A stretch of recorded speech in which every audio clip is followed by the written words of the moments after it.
चलिए, कैसे आप सभी लोग? दिवाली की छुट्टियां कैसे गई आपकी?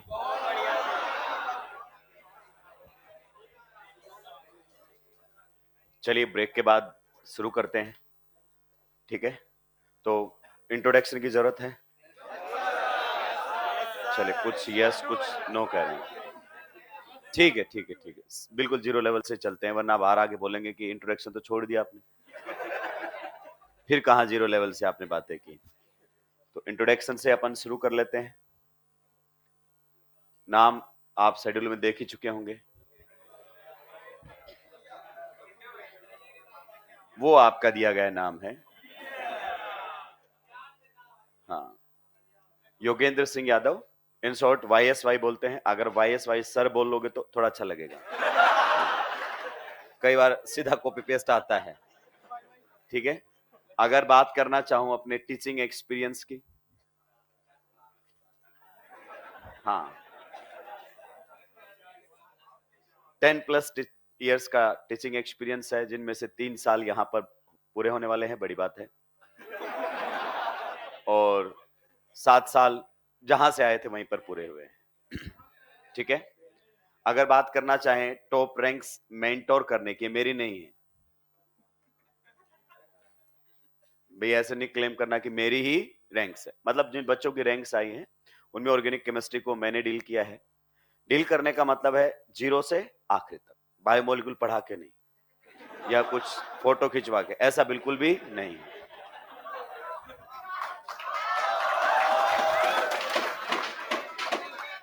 All India rank 1, 5, 6, 9। ठीक है, और उसमें ऑल इंडिया रैंक 1 के साथ आपने इंटरव्यू शायद देखा होगा, वो तनिष्का का था। क्लियर।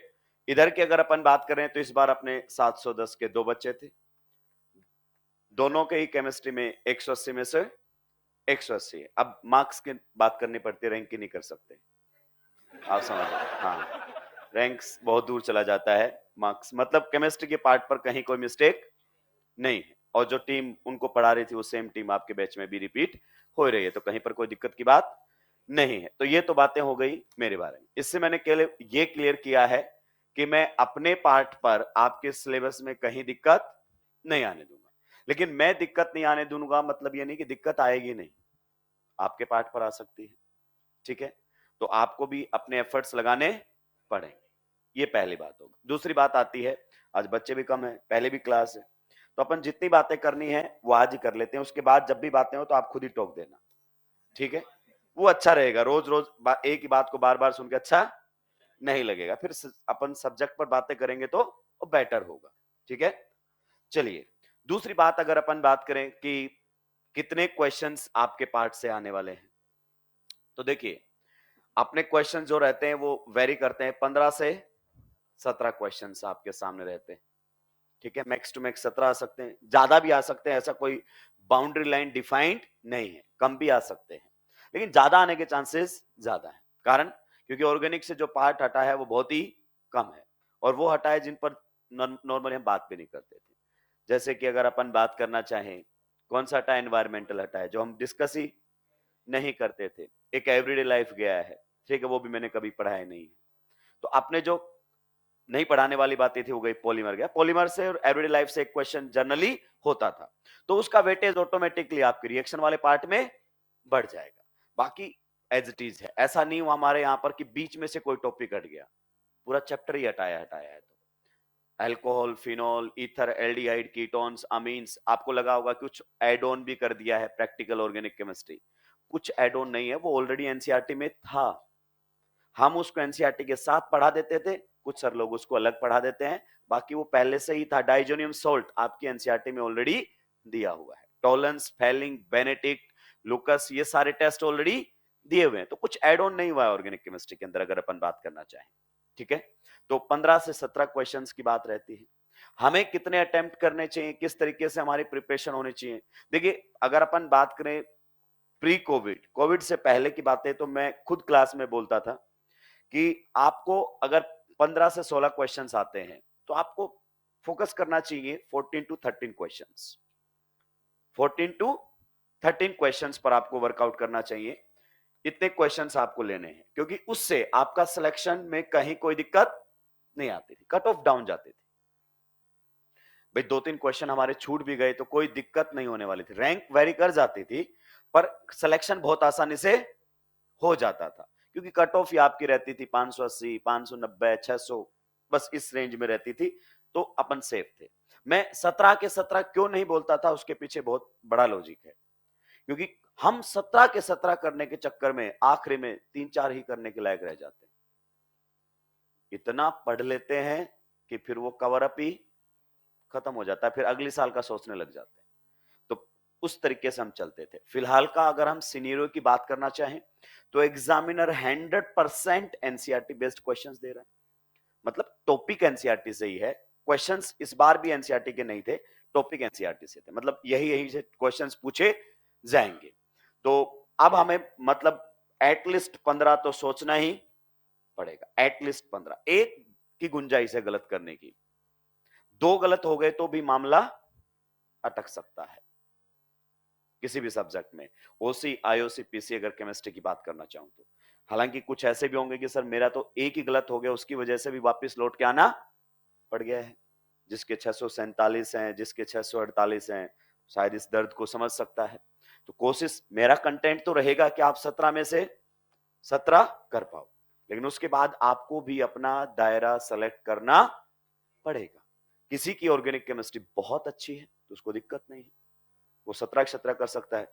किसी की ऑर्गेनिक केमिस्ट्री इतनी अच्छी नहीं है, वो यहां से बस इतना करना चाहता है कि सिलेक्शन रुके ना, बल्कि पीसी और आईओसी से कवर अप करेगा उसको। हर किसी के प्लान अलग अलग होते हैं और ये प्लानिंग आपकी इंडिविजुअल होनी। मैं यहां 10 मिनट आके रोज प्लानिंग बताऊं उसका कोई मतलब नहीं, वो मैं सोच के आया हूं, आपकी प्रॉब्लम कुछ और है। तो आप अपने लेवल पर उसको प्लान करेंगे कि सर मैं तो ओसी में 17 के 17 कर सकता हूं, मेरे लास्ट ईयर भी 15 सही थे, एक गलत हुआ, मेरी मिस्टेक से गलत हुआ, तो मुझे कोई दिक्कत नहीं है। एक बच्चा कह रहा है कि सर मेरे तो 7 ही सही हुए थे, तो मुझे 15 की रेंज तक जाना है, बाकी मैं पीसी और आईओसी से देख लूंगा या बायो से या फिजिक्स से देख लूंगा। वो हर इंडिविजुअल का अपना अपना क्राइटेरिया है, लेकिन अगर आप 17 के 17 करना चाहते हो तो ऑर्गेनिक में हो सकते हैं, कहीं कोई दिक्कत नहीं है। हम इसी के हिसाब से चलेंगे, एनसीईआरटी के दायरे में रहकर पूरे लेवल पर बातें होंगी, कहीं कोई दिक्कत नहीं आएगी। दूसरी बातें आती हैं, आज ढेर सारी बातें करेंगे, उसके बाद अपन पढ़ना शुरू करेंगे। दूसरी बात आती है लेवल की। आपको जान लेना चाहिए, हालांकि आजकल काफी अवेयर हैं आप लोग, यूट्यूब से, इधर उधर से, दोस्तों से काफी चीजें जान लेते हैं, बल्कि आपको जान लेना चाहिए किसी भी टीचर से पढ़ने से पहले कि उसकी टीचिंग मेथोडोलॉजी क्या है, किस तरीके के स्टूडेंट्स को डील करता है, किस तरीके से पढ़ाता है, कैसे और कितना पढ़ाता है, बहुत इंपॉर्टेंट होता है। क्योंकि टीचर कम कोच ज्यादा है, हम कोचिंग इसीलिए तो नाम है इसका। मैं बात करता हूं, देखिए 3 टाइप की टीचिंग होती है बेसिकली। एक ये नीट का लेवल है, एग्जैक्टली यहीं पर अपन चले, एग्जैक्टली हम यहीं पर चले, नीट के बिल्कुल आसपास, ठीक है। उसमें थोड़ा सा खतरा बना रहता है कि पेपर अच्छा बन गया तो जैसे अब बन रही कि पेपर टफ आएगा, टफ आएगा। सर आपका क्या कहना है? मैं क्या कह सकता हूं, देखो मैं जेन्युइन बात करता हूं, जो है तो है। अब तुम मेरे सामने माइक रख के बोलो, बताओ यूक्रेन और रूस के युद्ध के बारे में आपका क्या कहना है? क्या सच में मेरा कहना मैटर करता है? मैं बोल दूंगा कि ये हो जाना चाहिए, हो जाएगा? वेस्ट ऑफ टाइम है भाई। किसी भी अथोराइज्ड बॉडी ने जब तक अपना कोई स्टेटमेंट नहीं दिया है तब तक ये एक कोरी कल्पना है, कुछ भी कोई बोल सकता है। लेवल क्या आएगा जब तक वो डिसाइड नहीं कर सकते, कुछ भी आने दो, आएगा तो एनसीईआरटी से ही। और हम पहले भी अच्छे लेवल पर चलते रहे हैं। अगर आप पिछले साल के लेक्चर्स भी देखोगे, 3 साल पुराने भी देखोगे, तो भी नीट में कितना भी लेवल अप कर ले, वो अपने लेवल से बाहर नहीं जाएगा। तो इसकी आपको टेंशन नहीं लेनी है, लेवल बढ़ेगा बढ़ेगा बढ़ेगा, बढ़ेगा तो अच्छा ही रहेगा आपके लिए, कहीं कोई नुकसान की बात नहीं है।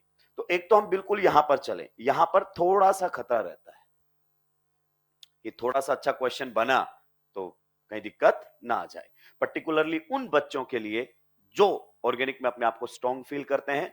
17 के 17 लेकर चल रहे हैं कि यहां से 17 में से 16 तो मैं निकाल ही लाऊंगा। एक क्वेश्चन की मिस कैलकुलेशन साफ कर जाती है आपको, साफ बोलता हूं मैं, ठीक है। जो 15 से 14 सोच के चल रहा है, जो पीसी और आईओसी से कवर करने की सोच रहा है ओसी के अंदर, वो ठीक है, उसका एक और गलत भी हो जाएगा तो कोई दिक्कत नहीं।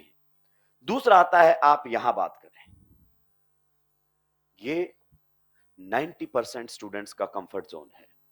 मैं आपको बता दूं, 90% स्टूडेंट्स का क्या है? Comfort zone. और उतने ही परसेंट टीचर्स का भी यही जोन है। साफ बात करता हूं, आज सिनेरियो बहुत चेंज हो चुका है। सिनेरियो ऐसा हो चुका है कि बात पेपर में आने की रह ही नहीं गई है, बात समझ में आने की रह गई है। मैं साफ बोलता हूं, मास्टर केवल समझ में आ रहा है, इसी पर ही जोर लगा रहा है, भले ही वो नीट में आए या ना आए। और बच्चा भी इसी बात से जज कर रहा है कि मुझे तो इसका समझ में ही नहीं आता है, ये तो समझा ही नहीं पा रहा है। वो 90% जनता है और 90% टीचर्स। देखो, हर किसी का अपना जोन होता है, मैं उनको गलत बिल्कुल नहीं कहूंगा। वो 90% के साथ डील करने के लिए है। हो सकता है उनको बहुत अच्छा सब्जेक्ट आता हो, मैं मना नहीं करता इस बात से, लेकिन उन्होंने अपना क्राइटेरिया डिसाइड किया है कि मेरे को 90% जनता को खुश रखना है, मैं यही खेलूंगा। क्योंकि इससे ऊपर बढ़ा तो फिर जनता छूट जाएगी पीछे। तो मैक्सिमम का क्राइटेरिया यहां रहता है, सारे क्वेश्चंस 10 करवाए, 10 के 10 सॉल्व हो गए, बच्चे को 10 के 10 आ गए, बच्चे खुशियां मना रहा है कि मेरा तो बढ़िया चल रहा है। पेपर में नहीं होंगे, क्योंकि पेपर का लेवल तो इससे ऊपर है। एक लेवल होता है यहां वाला, ये वाला, अपन चलेंगे यहां। अपना फंडा क्लियर है, क्लास में एक भी बच्चा अगर 700 वाला है, उसके हिसाब से पढ़ाया जाएगा। जिसका सिलेक्शन होना है उसको नहीं रोकूंगा। यहां तो मेरे को पता है उसका कुछ नहीं होना है, मैं बोलूंगा नहीं मुंह से कभी भी, क्योंकि तुम बोलोगे नेगेटिव बोल रहे हैं। बोलूंगा नहीं मुंह से कभी भी। जो पढ़ा रहे हैं सर लोग वो भी जानते हैं इस बात को, बोलेंगे नहीं कि यही चल रहे तो 90% यही है। थोड़ा सा लेवल अप के क्लास की स्ट्रेंथ कम हो जाएगी। भाई तुम आपस में यही तो बात करते हो, विकल्प ढूंढने लग जाएगा बच्चा, इससे नहीं उससे। भाई पहले ये करके आ जाओ, सीधी सी बात है। अपन तो चलेंगे यहां,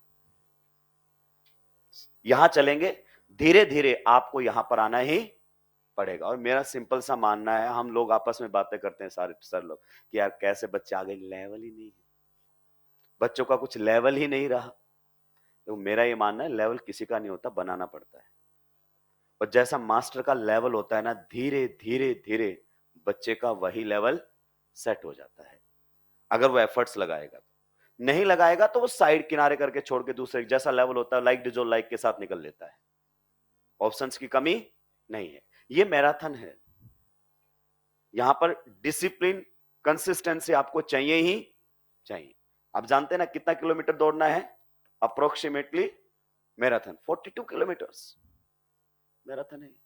अगर ऑर्गेनिक केमिस्ट्री की बात करूं दोस्त, तो इसमें 80 टू 85 लेक्चर्स मिनिमम जाएंगे ही।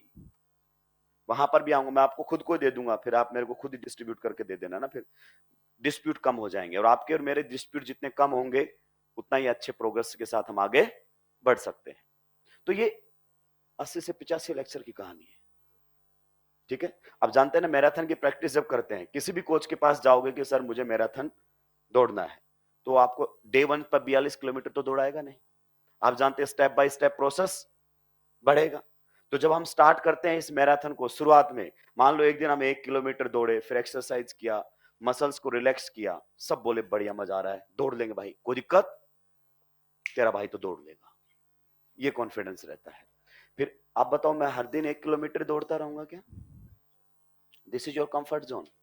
अब कोच क्या करेगा अगले दिन आपको?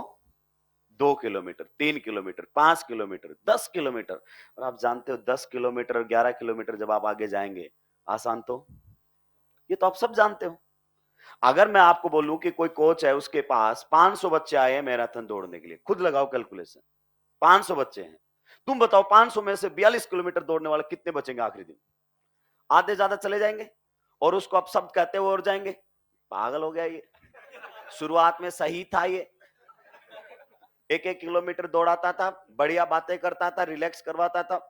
और वो शुरुआत के तो एक्सरसाइज भी ऐसी होती है, वो आराम से बोलेंगे लेट जाओ, 10 मिनट लेटे रहना है, कि यही बढ़िया है। लेकिन इससे 42 किलोमीटर तो नहीं दौड़ा। मुश्किल से 5 से 10% लोग ऐसे होंगे जो आखिरी दिन लाइन पर खड़े होंगे। कि सर हमें मैराथन दौड़ना है, बाकी सब गायब हो चुके होंगे। फिर वो क्या करेंगे, दूसरा कोच ढूंढेंगे। अरे दौड़ना तो तेरे को ही है, दूसरा कोच दौड़ दे। हाँ, ऐसे कोच हो सकते हैं जिनके पास आओ जाओ, सर मेरे को मैराथन दौड़ना है, कोच ही दौड़ गया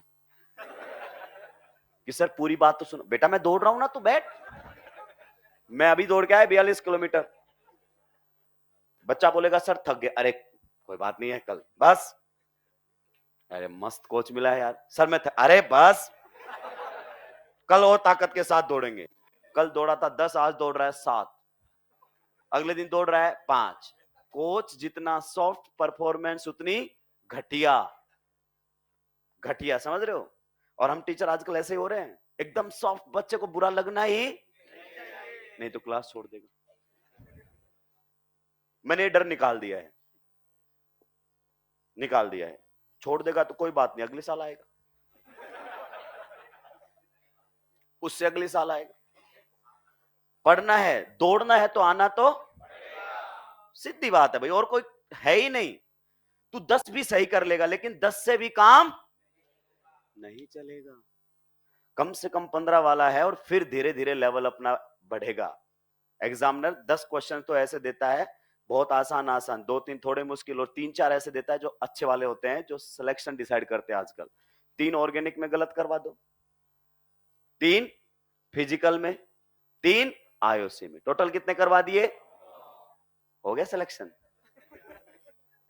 तुम बताओ, ये तो केमिस्ट्री है। अच्छा, फिजिक्स में तो 180 है ही हमारे, फिजिक्स कौन रोक देगा हमें?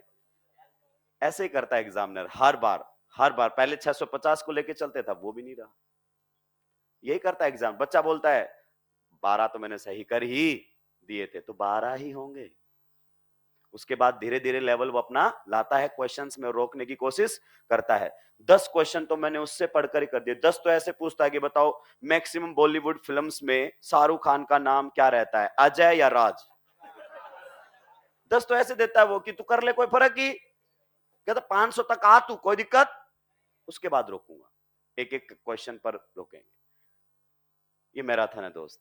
यहां पर डिसिप्लिन से, आपके विल पावर से काम चलेगा, मोटिवेशन से। आर्मी वाला डिसिप्लिन आखिरी दिन तक रख सकते हो तो सिलेक्शन लाओगे, वरना, क्योंकि आर्मी में कभी मोटिवेट देखा है? कभी रात को सोने से पहले असेंबली करें कि दोस्तों कल हम 4 बजे उठेंगे, हम ये करेंगे, हम वो करेंगे, और फिर सुबह एक और फिर मोटिवेशनल मैसेज भेज दिया जाए कि दोस्तों 4 बजे उठना है। एक विशल पे सब के सब लाइन पर होते हैं, एक भी लेट नहीं होता है। जो लेट है वो बाहर है। ये डिसिप्लिन होता है। कोई ये नहीं कहता कि हर दिन यही करने लड़ेंगे, कब?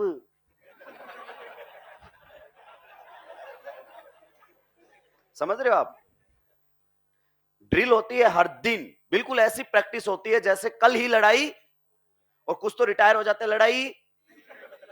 ये तो उन लोगों के लिए है जो रिपीट कर रहे हैं 2 से 3 बार। जोश खत्म नहीं होना, विल पावर खत्म हो गई, खत्म। तुमने क्लास से मिस कर दी, एक दिन 1 करोगे, एक दिन 2 करोगे, फिर धीरे धीरे आओगे नहीं, फिर 10 दिन में एक बार आओगे, गेस्ट अपीयरेंस दोगे, और फिर मामला खत्म। अगले साल की तैयारी कर दोगे तुम। फरवरी में बैच देखने लग जाओगे, अगले साल किससे बैठना है। ये रेगुलरिटी आपको मेंटेन करनी पड़ेगी। तो दोस्तों, इसका थोड़ा विशेष ध्यान रखना। ये मैराथन है, आपको बिल्कुल कंसिस्टेंसी के साथ बढ़ना पड़ेगा। हर दिन बताई गई टेक्निक आपके काम आने वाली है। अगर आपको 42 किलोमीटर दौड़ना है तो डे 1 की बात आपको डे एंड तक याद होनी। आइए अब आते हैं और भी बेहतरीन कि बताओ फिर आपके सब्जेक्ट में कहां से क्या क्या वेटेज है। चलो मैं आपको सामने लिख देता हूं, सब ड्रॉपर है, कम से कम टॉपिक का नाम तो जानते ही। सबसे पहला टॉपिक हमारा होता है आयुपैक नेमिंग। सही बोला? उसके बाद आता है हमारे पास आइसो, बिल्कुल सही बात है। उसके बाद आता है जर्नल ऑर्गेनिक केमिस्ट्री, जहां आपकी केमिस्ट्री खत्म हो जाती है, जिसको इन शॉर्ट क्या बोलते हैं। कुछ लोग तो मुझे शाम से मैसेज कर चुके हैं, जीओसी तो ठीक से पढ़ाना, क्योंकि उसके बाद हम तेरी क्लास करेंगे, जीओसी तक ही पढ़ेंगे हम, क्योंकि भैया ने बोल दिया जीओसी ऑर्गेनिक है। नेक्स्ट यहां से ऑर्गेनिक शुरू होती है, हाइड्रोकार्बन। दोस्त माफी चाहूंगा, रिएक्शन मैकेनिज्म की कोई चीज एनसीईआरटी के हिसाब से चलेगी। उसके बाद आएगा हमारे सामने haloalkanes, haloarenes. NCERT को टुकड़ों में तोड़ेंगे तभी सब्जेक्ट पर ग्रिप बनेगी। फिर हमारे पास आएगा, फिर आएगा ईथर, फिर आएगा फिनोल, फिर आएगा एल्डिहाइड्स, एंड इन दोनों को साथ पढ़ेंगे। फिर आएगा हमारे सामने carboxylic acid and it's derivatives. राक्षस, तूने सिलेबस भी पूरा नहीं पढ़ा है। अमीन्स, ये कौन बोलेगा। फिर हमारे पास आएगा बायोमोलिक्यूल्स। फिर बच जाते हैं purification and separation techniques. Practical organic chemistry कुछ नहीं है। एनसीईआरटी के हिसाब से चलोगे तो आपको अलग से पढ़ने की जरूरत ही। ये आपके सामने पूरे चैप्टर्स हैं। मैं एक बार थोड़ा सा वेटेज आपको बता दूं, ये सारे लिख कर तुम मुझे खुद दे देना कि तेरे को ये टॉपिक इतने लेक्चर पढ़ाना है, खुद दे देना मेरे को। आपको किसी से पूछने की जरूरत ही नहीं है, मेरे को बता देना कि ये पढ़ा भाई। ड्रॉपर जितना ज्यादा होगा वो ज्यादा रियलिटी जानता है। आइए, आईयूपैक नेमिंग और आइसोमेरिज्म से आजकल चलन ऐसा है, एक क्वेश्चन आता है आइसोमेरिज्म का पूछेगा तो नेमिंग का नहीं पूछेगा, नेमिंग का पूछेगा तो फिर आइसोमेरिज्म का नहीं पूछेगा। यह अच्छा एग्जामिनर दोनों को क्लब करके पूछ लेगा। ठीक है। जीओसी की अगर अपन बात करना चाहें, एक क्वेश्चन, आप इसी साल का रिसेंट पैटर्न देख लो, 2 बार एग्जाम लिया उसने इस साल, यही है वेटेज। उसके बाद हाइड्रोकार्बन की अगर अपन बात करें, ऑन एन एवरेज 2 से 3 क्वेश्चन यहां पर रखता है ऑन एन एवरेज। इसमें बहुत बड़े बड़े चैप्टर हैं, alkane, alkene, alkyne, benzene and its derivative. अच्छा खासा है ये पोर्शन। उसके बाद आता है हमारा haloalkanes and haloarenes. NCERT ने एक साथ दिया, मैंने डिवाइड किया है। ऑन एन एवरेज 1 से 2 क्वेश्चन फिक्स है यहां से। अल्कोहल, फिनोल, ईथर मिलाकर ऑन एन एवरेज 2 से 3 क्वेश्चन फिक्स है। और ये है वो टॉपिक जो सबसे ज्यादा डिमांडिंग है एग्जामिनर के हिसाब से। यहां से 2 से 3 क्वेश्चंस आते ही आते हैं। ये 1 से 2 क्वेश्चन का वेटेज रखता है। ये भी अगर अपन बात करना चाहें 2 से 3 क्वेश्चन का वेटेज रखता है। ये एक क्वेश्चन फिक्स है, इसका बनेगा ही, फिक्स है इसका। एक आता है, एक से ज्यादा नहीं पूछता है नॉर्मली। यहां से आ भी जाता है एक क्वेश्चन और कई बार नहीं भी पूछता, एग्जामिनर पर डिपेंड करता है किस प्रकार से वो डिस्ट्रीब्यूशन रखता है। ये हमारे सामने मार्क्स का डिस्ट्रीब्यूशन है। ठीक है। अब आते हैं लेक्चर्स। अपने pass on an average lecture है 80 से 85। आप खुद सोच लो। पहले मैं आपकी स्ट्रेटजी बताऊं। आईयूपैक नेमिंग में आप खूब पढ़ोगे, अपना मॉड्यूल भी पूरे जोश से करोगे, ईएलपी भी करोगे, पड़ोसी का इंस्टीट्यूट भी कर दोगे, इंस्टीट्यूट का मॉड्यूल भी कर दोगे, तो और सर लोगों ने क्वेश्चन दिए होंगे वो भी कर दोगे। फिर आके मुझसे पूछोगे और क्या करूं, ये सब तो मैंने कर लिया है, और क्या करूं। यहां तक यही चलेगा। यहां पर भी आइसोमेरिज्म में भी खूब क्वेश्चन प्रैक्टिस करेगा बच्चा, जबरदस्त ऐसे क्वेश्चन प्रैक्टिस करेगा। सर ये कर लिया, आकाश का कर लिया, एलन का कर लिया, अनअकैडमी का कर लिया, पीडब्ल्यू का भी कर लिया, सब कर लिया, अब बताओ क्या करूं। उन सर का कर लिया, इन सर का कर लिया, आपके पास कुछ है तो दो। बहुत बढ़िया तरीके से चलता है यहां तक। यहां पर भी यही रहता है। ठीक है। फिर जब मैं चल रहा हूंगा यहां, ये वाले टॉपिक्स जब चल रहे होंगे, बच्चे का सवाल ही बदल जाता है। सवाल एकदम चेंज। अब ये नहीं पूछ रहा है कि और कहां से करूं, मॉड्यूल कैसे करूं, मॉड्यूल के तीनों एक्सरसाइज करूं। ऐसा नहीं है कि मैं 1-2 छोड़ दूं, केवल पीवाईक्यू से काम चला लूं। ये सर लोग जो आए हैं वो आप ही की डिमांड पर तो आए हैं। चेंज किया है अपने आप को कि सर पीवाईक्यू कर लूं काम चल जाए। भाई मैं मना करके क्यों अपना, सीधी बात है, मैं अपने आप को क्यों बुरा मनाऊंगा कि कोई बोले कि सर मैं पीवाईक्यू कर लूं। नहीं, पीवाईक्यू से कुछ नहीं होगा, 5 साल से कर रहा है पीवाईक्यू।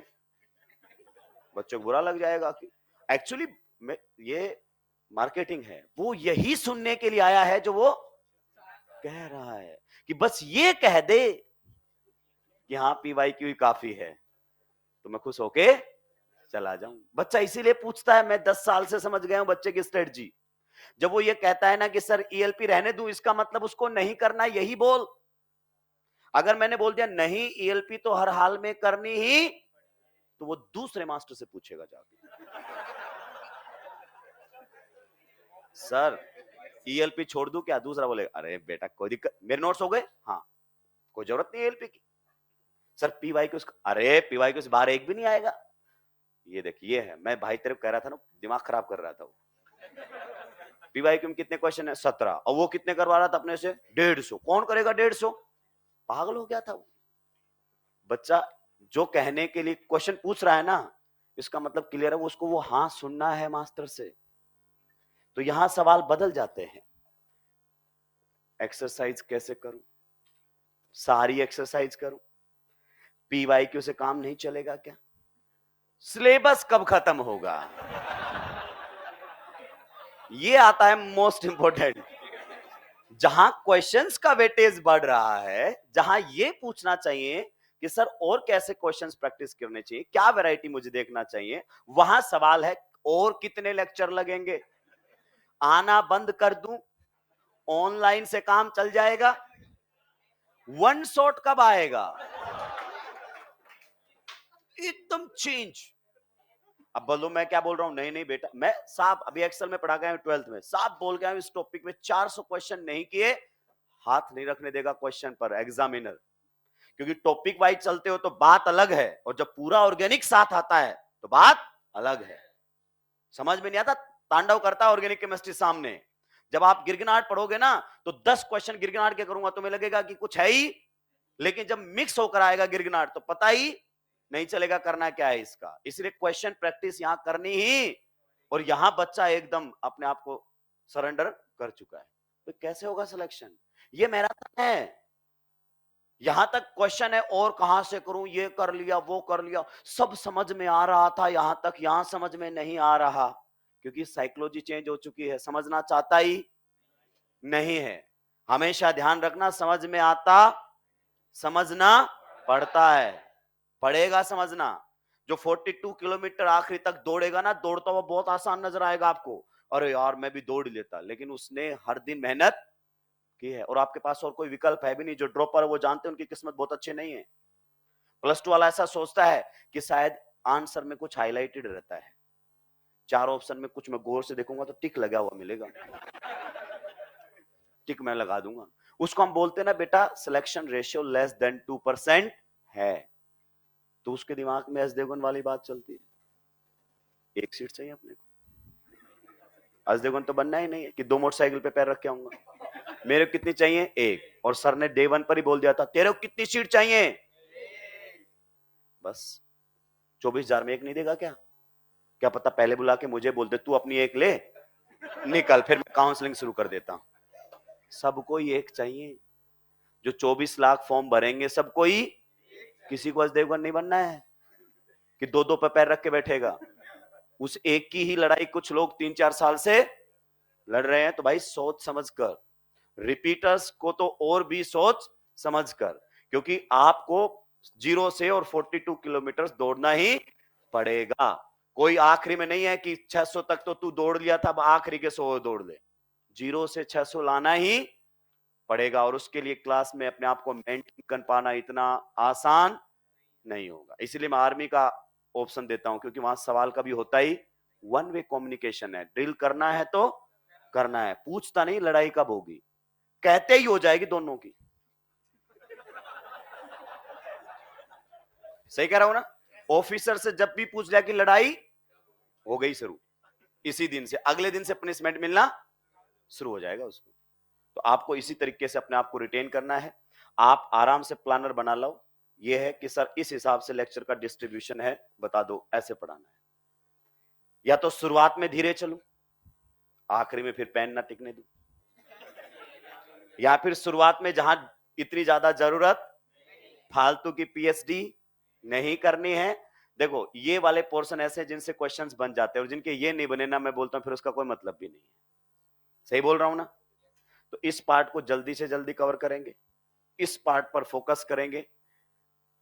दूसरा क्वेश्चन ये होता है, बहुत सारे बच्चों के मैसेज आए भी कि पहली बार ऑर्गेनिक केमिस्ट्री पढ़ रहे हैं, थोड़ा देख लेना। 300 वाले हैं, 400 वाले हैं, 450 उससे वाले 500 तक की रेंज के, उनका भी कहना है 200 वाले भी हैं। ठीक है, अच्छी बात है, लेकिन ये सवाल गलत था टेक्निकली। मेरे घर पे पढ़े लिखे लोग हैं, मैं मैसेज पढ़ रहा था, उन्होंने पढ़ लिया कि तुम इलीगल काम कर रहे हो, कॉमर्स आर्ट्स वाले को भी तुम नीट की कोचिंग दे रहे हो क्या? मैंने कहा नहीं, ऐसा तो नहीं है। तो पहली बार कैसे कोई पढ़ सकता है, +2 पास नहीं किया? ये है साइकोलॉजी। साइकोलॉजी ऐसी हो गई है कि सर +1 +2 आर्ट्स से था सर, फिर एक मोटिवेशनल रील देखी, कोटा आ गया मैं कि मैं भी डॉक्टर। भाई +1 भी तो साइंस से की है, +2 भी तो। अगर तुम्हारा ये साइकोलॉजी हो गई कि मैं पहली बार पढ़ रहा हूं, तो फिर नहीं पढ़ पाओगे सब्जेक्ट को। 10th कितनी बार में की? घर वालों को बोला कि 10th है, ध्यान देना 3-4 साल लग सकते हैं, क्योंकि हम नीट में यही बोल के आते हैं कि भैया के तो 5 ड्रॉप के बाद हुआ था, लेकिन उस भैया की नहीं बता रहे जिसके पहले में हो गया था। इससे कोई लेना देना नहीं है कि आप सब्जेक्ट को कौन सी बार पढ़ रहे हैं। जब पढ़ना शुरू करोगे सब्जेक्ट तभी से समझ में, पढ़ना शुरू करोगे, पढ़ना पड़ेगा। समझ में आ रहा है कि नहीं आ रहा है? तो इन बच्चों के लिए अपन बिल्कुल 0 लेवल से चलेंगे, वैसे अपन 0 से ही चलते हैं, तो उनको टेंशन लेने की जरूरत नहीं है, ये बिल्कुल साथ साथ चलते रहेंगे। अच्छे से क्वेश्चन प्रैक्टिस जितनी बताई जाएगी उतनी करेंगे, अननेसेसरी की नहीं करेंगे जब तक मैं ना कहूं तब तक। अब दूसरे वाले बच्चे भी हैं जिन्होंने 600 प्लस स्कोर किया है, नो डाउट उनके बहुत अच्छे एफर्ट्स पिछले साल रहे हैं। कुछ 630-40 वाले बच्चे भी बैठे होंगे, अनफॉर्चुनेटली उनको यहां पर नहीं होना चाहिए था। जो हुआ वो मेरे भी हाथ में नहीं था और आपके भी हाथ में नहीं था, किसी के हाथ में नहीं। अब जो हो गया सो हो गया। उनके लिए क्या है, देखिए मैं ये सजेस्ट करूंगा कि अगर आप रेगुलर रहेंगे क्लासेस में तो बेटर रहेगा। शायद आपको हर दिन कुछ नई चीज सीखने को नहीं मिले, नहीं मिले हर दिन नई चीज। शायद आप बहुत सारी बातें जानते हो जो मैं पढ़ा रहा हूं, लेकिन एक पॉइंट आपके साथ बना रहेगा जिसका नाम है डिसिप्लिन एंड रेगुलरिटी। कोई भी चीज पहली बार गलती होती है, उसके बाद बन जाती है आदत। आपको मैं बता रहा हूं, आप पहली क्लास एक दिन मिस करके देख लो, धीरे धीरे धीरे धीरे आप पहली क्लास मिस करना शुरू कर दोगे। फिर आप एक दिन मिस करोगे, ऑनलाइन देखूंगा, फिर 2 दिन मिस करोगे और फिर बैकलॉग हो जाएगा इतना कि अगला बैच देखोगे। गलत तो नहीं कह रहा हूं, आप ही में से मैं हूं। हैबिट्स जैसे बनाओगे वैसे ही बनती हैं। तो उनके लिए मैं सजेस्ट करूंगा कि क्लास में बैठे रहें, आपको जो सोल्व करना है करते रहें, डिसिप्लिन में रहें आखिरी दिन तक, ये बहुत जरूरी है। बाकी क्या करें, बाकी अभी एक्सेल खत्म करके आया हूं, क्वेश्चन बैंक मेरे टेलीग्राम चैनल पर है ही, आप भी ज्वाइन कर सकते हैं। जब आप सर्च करेंगे इट्स YSY तो अपना टेलीग्राम चैनल आपके सामने आ जाएगा। वहां पर क्वेश्चन बैंक पड़े हुए हैं, उनके अब सॉल्यूशन भी आने शुरू हो जाएंगे, प्रॉपर वीडियो सॉल्यूशन रिकॉर्डेड देता हूं, ज्यादा विश्वास रखता हूं उसमें। लाइव में क्या होता है, पढ़ाने पढ़ने की बातें कम होती हैं, वेस्ट ऑफ टाइम भी होता है बच्चे का, क्योंकि जो उसको आता है वही बात बैठा बैठा सुन रहा है। रिकॉर्डेड का क्या फायदा है, क्वेश्चन नंबर 3 नहीं बना मेरा, 3 ही जाके देख लिया, हट गया फिर वहां से। क्योंकि टाइम मैनेजमेंट बहुत ही जरूरी है, अपने फायदे के लिए नहीं, आपके फायदे के काम की बात करता हूं। तो वहां से आपको क्वेश्चंस बेहतरीन मिलेंगे। इन वाले चैप्टर्स पर अच्छी पकड़ बनाइए आप। जो भी ड्रॉपर बच्चे हैं जिन्होंने भी 600 प्लस स्कोर किए, यकीन मानिए उनकी ऑर्गेनिक केमिस्ट्री अच्छी है, उसको मेंटेन करके रखना है। इस वाले पार्ट पर आप प्रैक्टिस करते रहिए। क्वेश्चंस जो अपने क्वेश्चन बैंक आपको मिले हुए हैं, आप एक बार देखोगे तो आपको लगेगा कि क्वेश्चंस हल्के नहीं आए, मुझसे पूछ लेना, वीडियो सॉल्यूशन से देख लेना, बहुत बढ़िया तरीके से ये प्रिपेयर कर लो। जो नए हैं, पहली बार पढ़ रहे हैं, जो वो कह रहे हैं, वो साथ के साथ करते हुए चलेंगे। अब आप देख लो, जो बच्चा 300 पर है उसका कंपटीशन इस बार 640 वाले से भी है।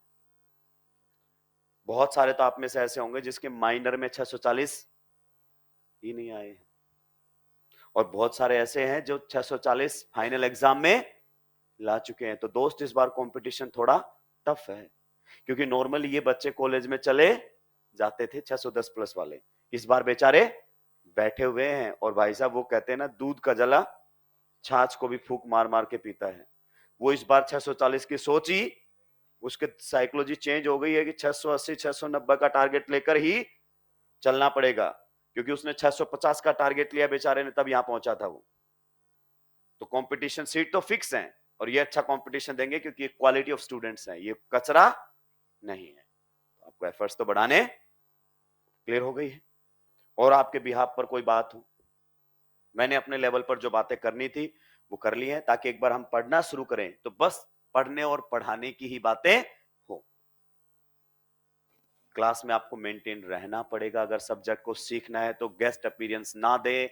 यकीन मानिए मुझे आपकी बिल्कुल याद नहीं आती कि 3 दिन हो गए, चलो उसको याद आ रही होगी, आज उसकी क्लास अटेंड कर लेता हूं। नहीं, किसी को आपकी याद नहीं आएगी। आना है तो रेगुलर आना है, रेगुलर आ रहे हो तो मेरे लिए नहीं आ रहे हो, अपने आप के लिए आ रहे हो। ये हमेशा क्लास अगर तबीयत खराब होने से मिस हो जाती है, अल्टरनेट्स हैं, रिकॉर्डेड लेक्चर वगैरह देखकर ही बैठे, क्योंकि ये सब्जेक्ट पूरा कनेक्टेड है। अगर आप सोच रहे हैं मैं तो रिएक्शन से पढ़ूंगा, इसका रिएक्शन में नाम सुना है मैंने, लेकिन रिएक्शन तभी समझ में आएंगी जब पीछे की चीजें क्लियर होंगी दोस्त। ठीक है, तो शुरू कर सकते हैं। चलिए सबसे पहले बिल्कुल बेसिक से हम बात करते हैं एनसीईआरटी के हिसाब से ही। सबसे पहला हमारा रहेगा टेट्रावैलेंसी।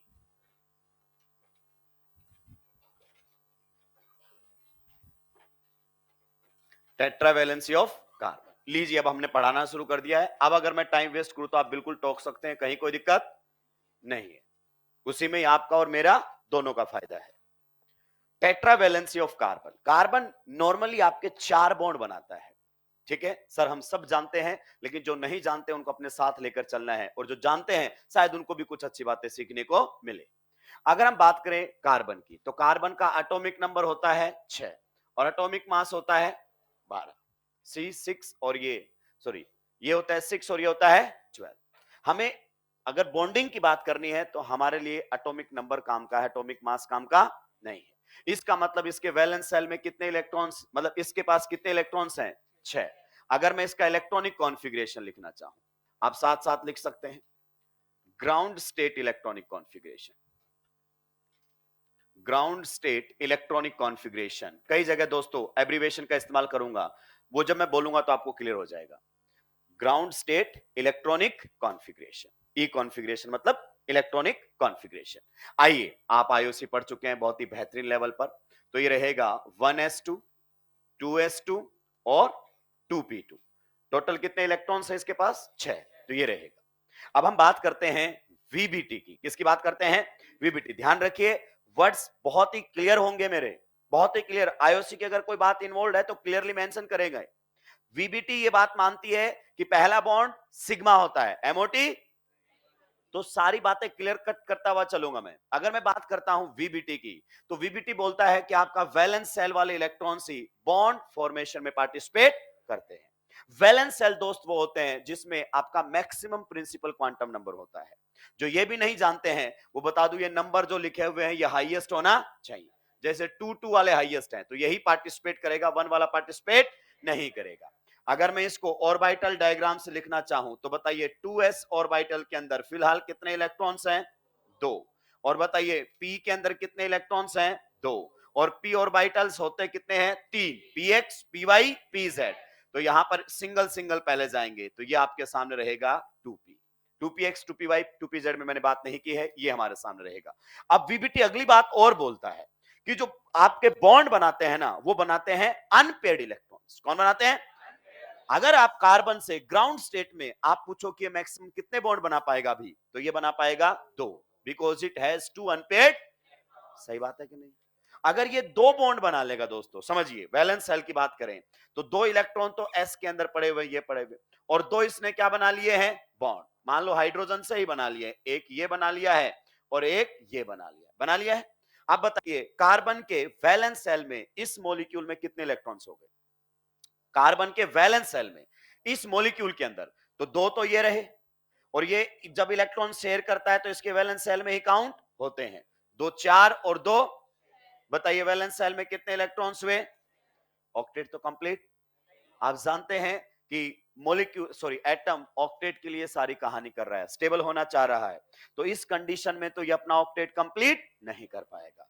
तो जब कोई एटम अपने बॉन्ड बनाकर ऑक्टेट कंप्लीट नहीं कर पा रहा तो उसको नंबर ऑफ बॉन्ड्स बढ़ाने पड़ेंगे, और नंबर ऑफ बॉन्ड्स बढ़ाने डेफिनेटली उसने अपने वैलेंस सेल में नंबर ऑफ अनपेड इलेक्ट्रॉन्स बढ़ाने पड़ेंगे। तो अगर वो 2 अनपेड इलेक्ट्रॉन रखता है, 2 ही बॉन्ड बना पाएगा, 6 इलेक्ट्रॉन्स हो गए उसके वैलेंस सेल में, तो इसको नंबर ऑफ अनपेड इलेक्ट्रॉन बढ़ाने पड़ेंगे। तो इस 2s से इलेक्ट्रॉन को शिफ्ट करना पड़ेगा किसके अंदर, 2p के अंदर।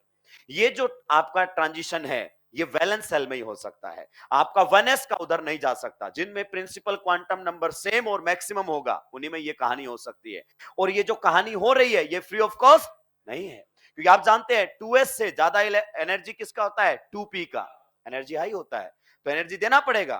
तो ये रूम टेम्परेचर पर अवेलेबल होता है। सेकेंड पीरियड के किसी भी एटम को एक्साइट होने के लिए बाहर से एनर्जी लेने की जरूरत, वो एक्साइटेड स्टेट में, ग्राउंड स्टेट से एक्साइटेड स्टेट में रूम टेम्परेचर पर जा सकता है। तो ये अब आगे बढ़ेगा, इसका मतलब पहली एक्साइटेड स्टेट यहां पर आपको देखने को मिलेगी, first excited state electronic configuration. बताइए, अब हम वैलेंस सेल की ही बात करेंगे, आप समझ गए होंगे, इनर सेल का कोई मतलब नहीं है। अगर इसमें बात करना चाहें तो बताइए, अब 2s में कितना बचेगा, a, और 2p में कितने हो जाएंगे दोस्त, पक्का, तो ये हो जाएंगे 2p के अंदर 3। अब बताइए कितने अनपेड इलेक्ट्रॉन है टोटल, तो कार्बन के 4 इलेक्ट्रॉन्स होते हैं जो बॉन्ड फॉर्मेशन में पार्टिसिपेट करते हैं। अब इन्हीं पर ही हमारी सारी कहानी चलेंगी। आपने लुईस डॉट स्ट्रक्चर में भी देखा होगा, यहीं से लुईस डॉट स्ट्रक्चर बनकर आती है आपके सामने, आउटर मोस्ट सेल में जो इलेक्ट्रॉन्स होते हैं उन्हीं से ही। कार्बन के वैलेंस सेल में है, अगर अपन बात करना चाहें, कितने इलेक्ट्रॉन्स, 4, चारों के चारों अनपेड हैं, किसके अंदर, फर्स्ट एक्साइटेड स्टेट के अंदर। अब ये ऑक्टेट कंप्लीट कर सकता है, कैसे कंप्लीट करेगा, अपने 4 इलेक्ट्रॉन्स को किसी के साथ क्या करेगा, शेयर। मान लीजिए इस कार्बन ने अपना इलेक्ट्रॉन शेयर किया किसके साथ, हाइड्रोजन के साथ। आप जानते हैं हाइड्रोजन के वैलेंस सेल में कितना इलेक्ट्रॉन होता है, एक। ये भी इसी तलाश में आया है, किसका भी डुप्लेट क्या हो जाए, कंप्लीट। तो देखो ये दोनों इस प्रकार से इलेक्ट्रॉन्स की शेयरिंग करेंगे। ये हाइड्रोजन के जो इलेक्ट्रॉन्स है उनको कौन शेयर करेगा, कार्बन, ऐसे। तो बताओ कार्बन के वैलेंस सेल में कितने हो गए, अब पक्का 4 इसके थे, 4 हाइड्रोजन के साथ इसने शेयर कर लिए। तो जब भी कोई शेयर करता है, जैसे यहां पर कार्बन और हाइड्रोजन में शेयरिंग हुई है, तो इन इलेक्ट्रॉन्स पर कार्बन का भी हक है, और मतलब ये इलेक्ट्रॉन्स कार्बन भी अपने वैलेंस सेल में काउंट करेगा और हाइड्रोजन भी अपने वैलेंस सेल में काउंट करेगा। तो अगर कोई पूछे मुझसे कि मीथेन में कार्बन के वैलेंस सेल में कितने इलेक्ट्रॉन्स हैं, देन आई विल से 2, 2 4, 2 6 और 2 8, ऑक्टेट कंप्लीट। फिर इस रिप्रेजेंटेशन को इस तरीके से लिखा गया कि ऐसे बनाने की जरूरत नहीं है, जब भी इलेक्ट्रॉन शेयर होते हैं तो ऐसे लाइन बना दिया करो, इसका नाम होता है covalent bond. It is just a representation. एक लाइन का मतलब है कि इन दोनों के बीच में 2 इलेक्ट्रॉन की शेयरिंग हुई है, एक कार्बन का है और एक हाइड्रोजन का है। जब भी वैलेंस सेल में काउंट करो तो 2 काउंट करना, क्लियर। इसी प्रकार से यहां पर भी इन्होंने इलेक्ट्रॉन्स की शेयरिंग की है, यहां पर भी इन्होंने इलेक्ट्रॉन्स की शेयरिंग की है। ये हमारे सामने बनकर आ गया है मीथेन। तो 4 अनपेड इलेक्ट्रॉन थे, कितने बॉन्ड बना लिए दोस्तों, 4। अगर मुझसे पूछे कि राइट नाउ कार्बन के वैलेंस सेल में कितने इलेक्ट्रॉन्स हैं, तो एक का मतलब, एक बॉन्ड का मतलब 2, तो यहां पर 2 इलेक्ट्रॉन्स है, कार्बन भी इनको अपने वैलेंस सेल में काउंट करेगा और हाइड्रोजन भी काउंट करेगा। यहां पर इधर 2 इलेक्ट्रॉन ये रहे, इधर 2 इलेक्ट्रॉन ये रहे, इधर 2 इलेक्ट्रॉन ये रहे। मैं आपको क्लियर कर दूं दोस्तों, ये मैं इलेक्ट्रॉन्स को दिखाता हूं ऐसे।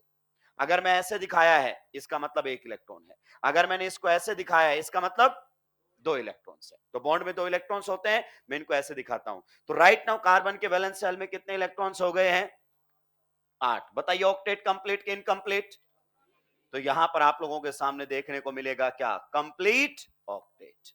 बताइए किसी को कोई दिक्कत आपत्ति परेशानी है क्या।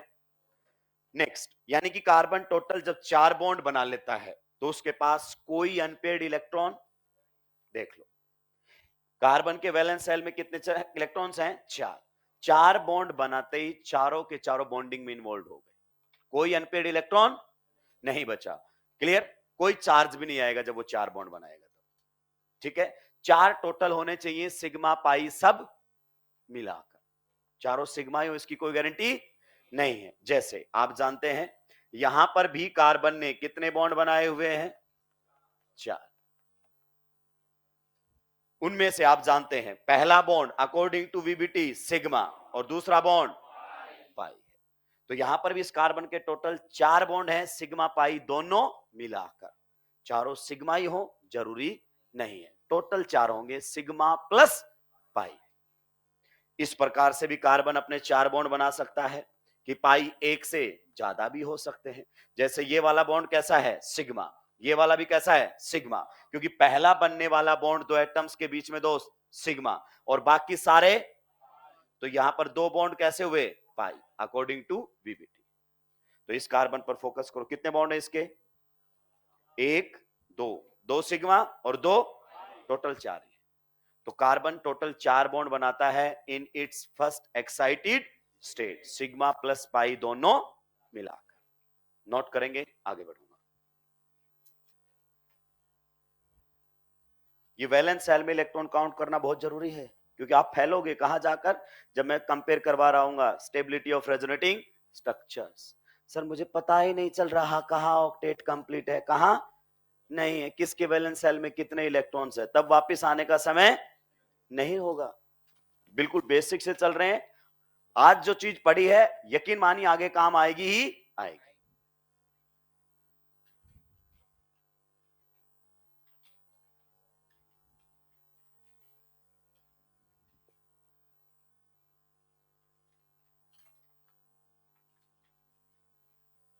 सुलटा दिया है, नोट लगाकर लिख देंगे।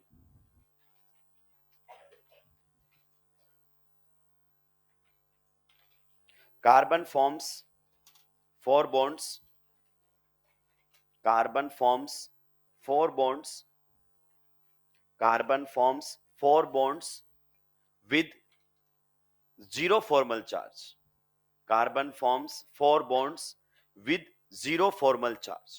अगर कार्बन के कितने बॉन्ड बने हुए हैं, 4, कोई चार्ज नहीं होगा उसके ऊपर। Carbon forms 4 bonds with 0 formal charge and with 0 unpaired electrons, and with 0 unpaired electrons। कोई अनपेड इलेक्ट्रॉन नहीं बचेगा, कोई लोन पेयर नहीं बचेगा। 4 बॉन्ड बनाने के बाद इसकी कहानी क्या है, खत्म। अगला पॉइंट लिखेंगे इसी में ही। If carbon has 3 bonds and negative charge, if carbon has 3 bonds and negative charge, if carbon has 3 bonds and negative charge, then it has a lone pair, then it has a lone pair।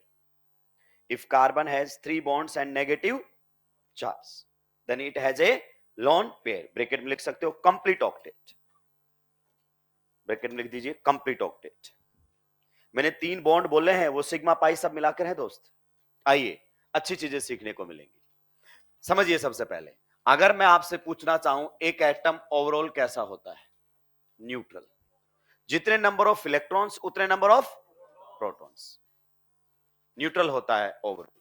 अगर इसमें electrons add कर दिए जाएं तो negative charge आने लगेगा, यानी कि इलेक्ट्रॉन्स की क्वांटिटी प्रोटॉन से क्या हो जाए, ज्यादा। अगर इसमें से इलेक्ट्रॉन्स हटा लिए जाएं तो पॉजिटिव चार्ज आने लगेगा, मतलब आपके प्रोटॉन ज्यादा हो जाएंगे और इलेक्ट्रॉन कम हो जाएगा। चलिए, मतलब यह है कि अगर मैं क्लोरीन की बात करना चाहूं तो क्लोरीन एटम आपका कैसा होता है, न्यूट्रल। हम वैलेंस सेल की बात करते हैं। Right now number of electrons and protons exactly same है, कोई चार्ज इसके ऊपर नहीं होता, हर एटम न्यूट्रल ही होता है। ठीक है, अब अगर मैंने इसके अंदर कितना इलेक्ट्रॉन ऐड कर दिया है, एक इलेक्ट्रॉन ऐड कर दिया है, इलेक्ट्रॉन एक्सेस में हो जाएंगे अब इसके पास। तो इलेक्ट्रॉन एक्सेस में होगा तो कैसा चार्ज आएगा, नेगेटिव। एक इलेक्ट्रॉन ज्यादा होगा प्रोटॉन से तो यूनिट नेगेटिव चार्ज दिखाया जाता है। तो यहां पर आप बताइए इसके ऊपर कैसा चार्ज आ जाएगा, नेगेटिव चार्ज आ जाएगा, ये negative charge. This negative charge represents the presence of an extra electron, बस उसके अलावा कुछ भी नहीं। भाई अपने दिमाग से बातें खारिज कीजिए कि नेगेटिव चार्ज का मतलब लोन पेयर होता है। बहुत सारे लोग ऐसे गलत चीजें पढ़कर बैठे हैं जिनसे दिक्कतें आगे आएंगी, बाहर आके मेरा भी कॉलर पकड़ेंगे कि ये क्या कर दिया तूने, ऑक्टेट रूल को फॉलो नहीं किया, हालांकि गलत खुद होते हैं। तो किसी पर भी नेगेटिव चार्ज है वो केवल ये बता रहा है कि एक इलेक्ट्रॉन उसके पास ऐसा है जो उसका खुद का, बस इसके अलावा कुछ नहीं है। जैसे अगर अपन बात करना चाहें कार्बन के वैलेंस शेल में बताओ कितने इलेक्ट्रॉन्स हैं? पक्का? अब बताइए, मान लीजिए इसने हाइड्रोजन से बॉन्ड बनाया, तो हाइड्रोजन के साथ इलेक्ट्रॉन शेयर किया, पहला बॉन्ड।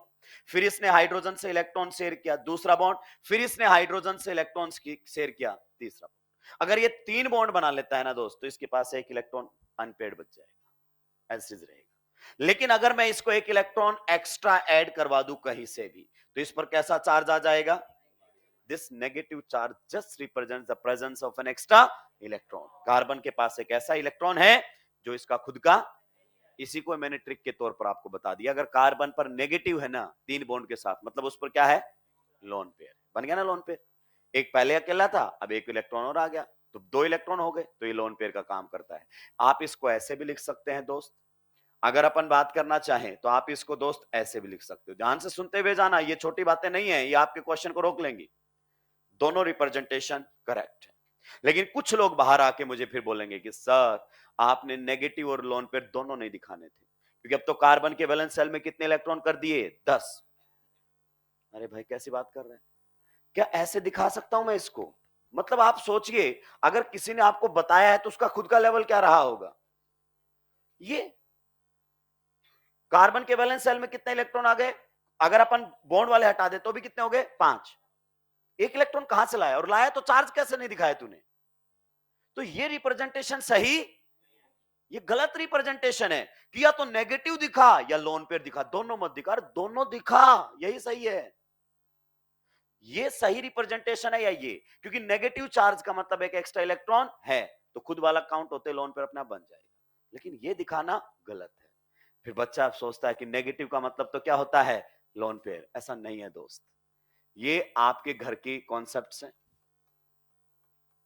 BF4- बताओ, क्या आपके बोरोन पर लोन पेयर है?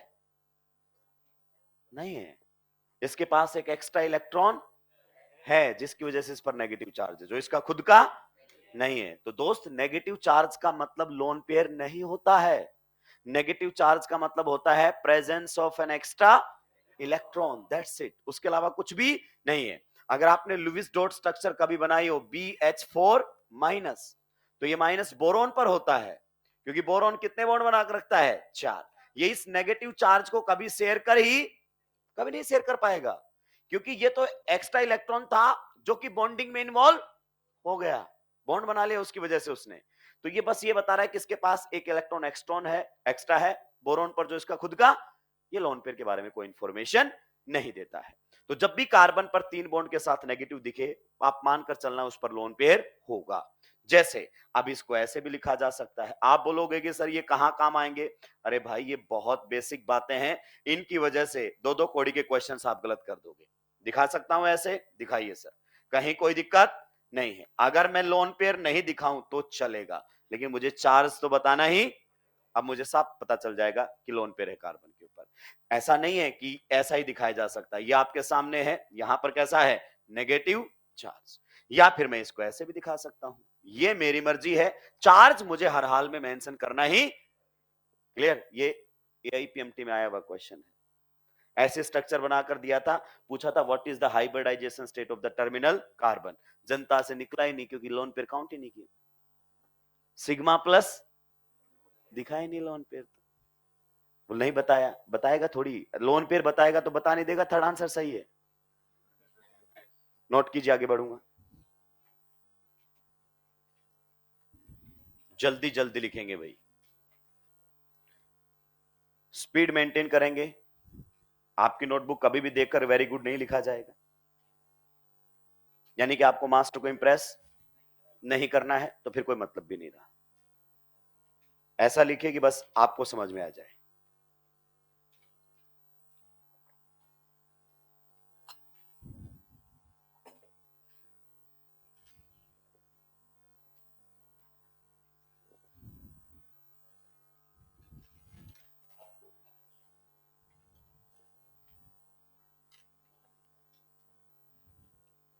अभी ये सबको समझ में आ रहा होगा, कारण अभी 100 मीटर वाली दौड़ चल रही है ना।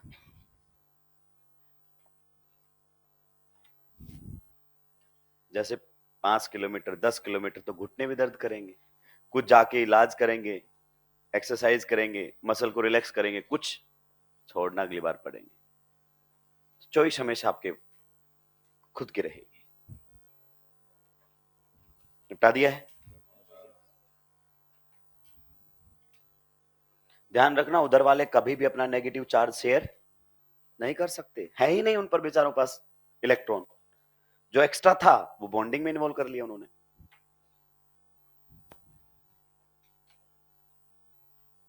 सुलटा दिया है। अगला पॉइंट लिख दीजिए। अगर आप नहीं लिख पा रहे हैं तो स्पीड बढ़ाना है, मुझे अब शब्द नहीं कहने हैं। हाँ, if carbon has positive charge with 3 bonds, if carbon has positive charge with 3 bonds, if carbon has positive charge with 3 bonds, if carbon has positive charge with 3 bonds,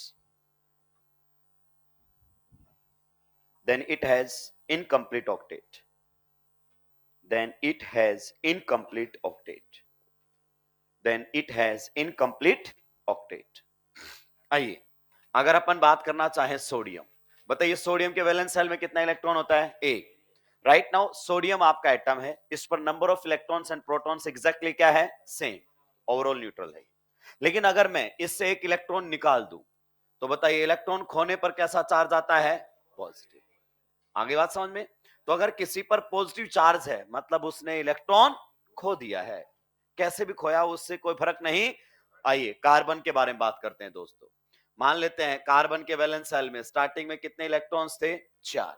इसने इधर से शेयर किया, बॉन्ड बनाया, इधर वाले को भी शेयर किया, बॉन्ड बनाया, इधर वाले को भी शेयर किया, बॉन्ड बनाया, और किसी भी कारण से अगर ये इलेक्ट्रॉन चला गया यहां से तो बताइए कार्बन पर कैसा चार्ज आ जाएगा?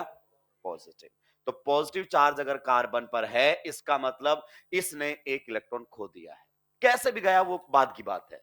क्लियर? राइट नाउ बताइए क्या अब कोई और इलेक्ट्रॉन बचा है? नहीं, 4 थे जिनमें से 3 से बॉन्ड बना लिया और एक इसने खो दिया है। क्लियर? अब इसके वैलेंस शेल में इलेक्ट्रॉन्स बताओ कितने हुए? वैलेंस शेल में 2, 2 4, 2 6। दोस्त अलग अलग बातें हैं, इधर आओ, तुम में से यही बात नहीं समझ पाते हो। अगर मैं आपसे पूछूं कार्बन के वैलेंस शेल में बताओ तो आप बोलो कितने इलेक्ट्रॉन्स हैं? 4, क्योंकि ये एटॉमिक फॉर्म में है, बॉन्डेड फॉर्म में नहीं है। अगर मैं पूछूं कि इस मॉलिक्यूल में कार्बन के वैलेंस शेल में इलेक्ट्रॉन्स बताओ तो जितने बॉन्ड बनाए हैं उतने इलेक्ट्रॉन्स मल्टीप्लाई कर दो 2 से, तो कितने बॉन्ड बना रखे हैं? 3, 3 दूनी 6, 6 तो होंगे ही होंगे, बाकी जो बच गए वो काउंट करो। आगे बात समझ में? तो इसके वैलेंस शेल में कितने इलेक्ट्रॉन्स हैं? 6। बताओ होने कितने चाहिए ऑक्टेट कंप्लीट के लिए? 8। तो इनकंप्लीट ऑक्टेट है कि नहीं? इनकंप्लीट ऑक्टेट ये हमारे सामने रहेगा दोस्त। अब ऐसा नहीं है कि ऐसे लिखे, ऐसे भी लिख सकता है, टोटल 3 बॉन्ड के साथ कार्बन पर पॉजिटिव चार्ज, इसका मतलब ऑक्टेट इनकंप्लीट। इसके भी वैलेंस शेल में कितने इलेक्ट्रॉन्स रहने वाले हैं? 6। यहां पर भी अगर अपन बात करना चाहें कार्बन के ऊपर पॉजिटिव चार्ज 3 बॉन्ड के साथ मतलब ऑक्टेट इनकंप्लीट, 6 इलेक्ट्रॉन्स हैं इसके वैलेंस शेल। जल्दी से नोट डाउन करते हैं, बिल्कुल बेसिक है, हालांकि बताने की जरूरत नहीं होती है, आईओसी आप पढ़े हुए हैं, लेकिन आप ऐसी जगह रायता फैलाओगे।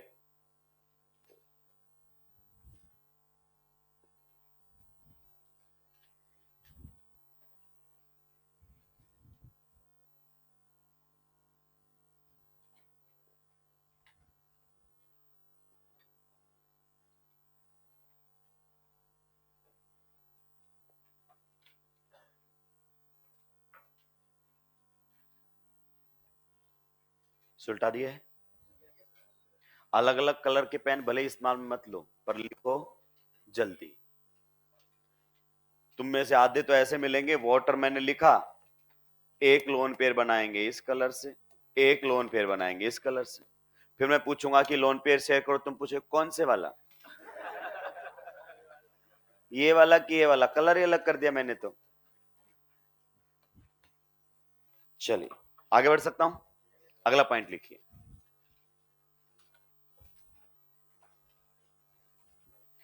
If carbon has 3 bonds with 0 formal charge, if carbon has 3 bonds with 0 formal charge, if carbon has 3 bonds with 0 formal charge, तो बताओ क्या रहेगा उसके पास? then it has a unpaired electron, then it has a unpaired electron, तब उसके पास एक unpaired electron बच जाएगा। ये लो, कार्बन के वैलेंस शेल में कितने इलेक्ट्रॉन्स है फर्स्ट एक्साइटेड स्टेट में? बताओ। अनपेड 4। ये पहला बॉन्ड बनाया, शेयर कर लिया, ये दूसरा बॉन्ड बनाया, शेयर कर लिया, ये तीसरा बॉन्ड बनाया, बस ऐसा दिखा हुआ, कोई चार्ज नहीं है, तो इसके पास एक इलेक्ट्रॉन बच गया। और ये इलेक्ट्रॉन कैसा है? अनपेड। ये रहेगा अनपेड इलेक्ट्रॉन। इसको हमेशा दिखाया जाता है, लोन पेयर की तरह कभी दिखाना और कभी छुपाना नहीं चलेगा।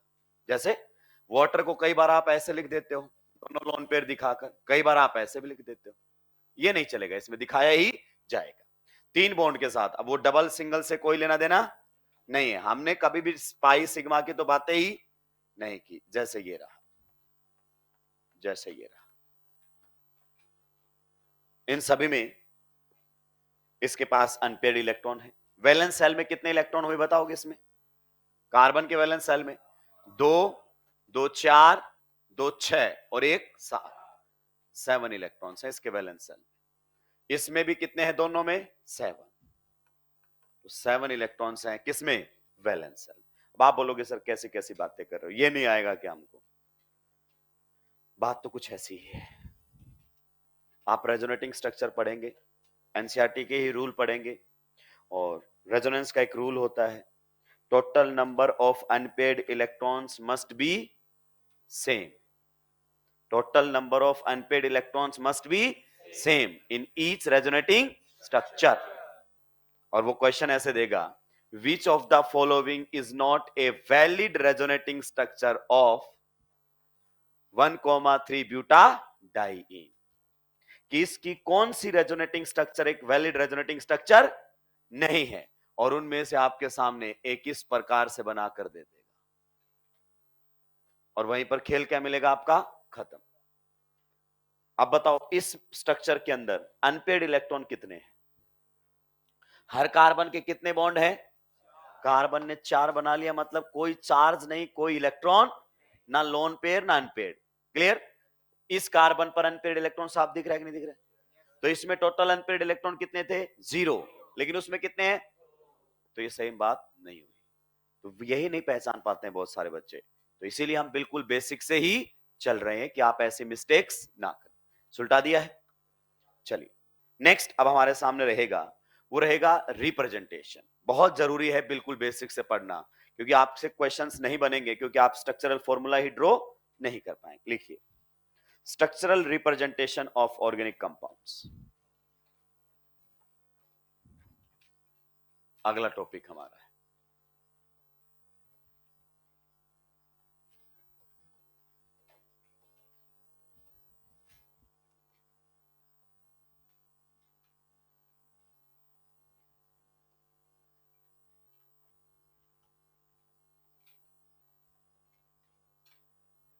Structural representation of organic compounds.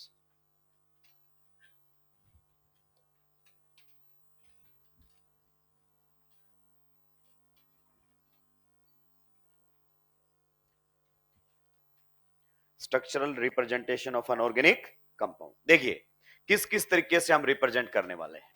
एक हमारे सामने रहेगा कंप्लीट स्ट्रक्चरल, क्या रहेगा? कंप्लीट स्ट्रक्चरल फॉर्मूला, जो कि आपको रेयरली कभी देखने को मिलेगा। दूसरा हमारे सामने रहेगा कंडेंस्ड स्ट्रक्चरल फॉर्मूला, जो कि आपको कई बार देखने को मिलेगा। और सबसे ज्यादा इस्तेमाल में लिया जाता है थर्ड वाला, बॉन्ड लाइन रिप्रेजेंटेशन।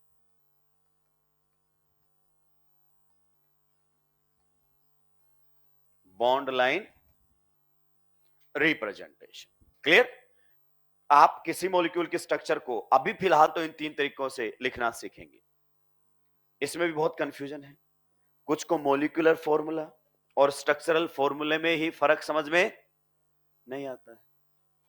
कि क्या होता है मॉलिक्यूलर फॉर्मूला, क्या होता है स्ट्रक्चरल फॉर्मूला।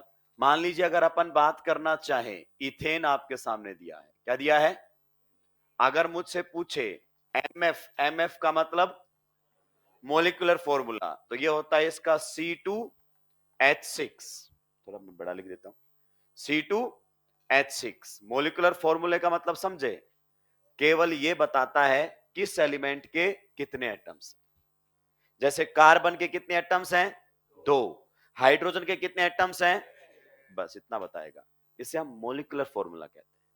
क्या कहते हैं, मॉलिक्यूलर फॉर्मूला। नेक्स्ट हमारे सामने आता है structural formula, SF, structural formula. जैसे कई तरीके के होते हैं, उनमें से एक ये भी है आपके साथ, यानी कि ये आपको किसके बारे में बताता है, कनेक्टिविटी के बारे में, how the atoms are connected, कौन कैसे जुड़ा हुआ है।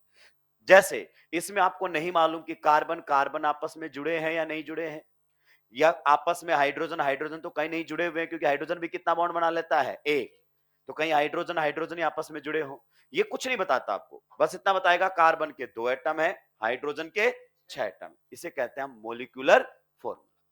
स्ट्रक्चरल फॉर्मूला आपको कनेक्टिविटी के बारे में बताता है कि कैसे एटम्स एक दूसरे से कनेक्टेड है। इनके भी बहुत तरीके हैं, हमें उन्हें ही पढ़ना है, यानी कि हम स्ट्रक्चर के फॉर्म में कंपाउंड को कैसे रिप्रेजेंट कर सकते हैं, उन्हीं को हम क्या कहते हैं, स्ट्रक्चरल फॉर्मूला। तो हम यही पढ़ रहे हैं, देखो स्ट्रक्चरल रिप्रेजेंटेशन, कि एक कंपाउंड की किस किस तरीके से स्ट्रक्चर बनाई जा सकती है। उनमें सबसे पहले हमारे सामने क्या रहेगा, कंप्लीट स्ट्रक्चरल फॉर्मूला, जो आपके लिए सबसे किफायती रहेगा, लेकिन इसका इस्तेमाल एग्जामिनर करता नहीं, क्योंकि इसमें जो पूछना होता है वो साफ साफ दिखाई दे जाता है, या तो इसका इस्तेमाल करता है या इसका इस्तेमाल करता है, इसका इस्तेमाल बहुत ही कम होता है, लेकिन हमें सीखना तो पड़ेगा, क्योंकि हमें इससे इस पर जाना पड़ेगा, इससे इस पर वापस जाना पड़ेगा। तो हम तीनों एक साथ लिखते हुए चलेंगे। यहां पर बात करेंगे किसकी, complete, complete structural formula, complete structural formula. इधर अपन बात करेंगे कंडेंस्ड,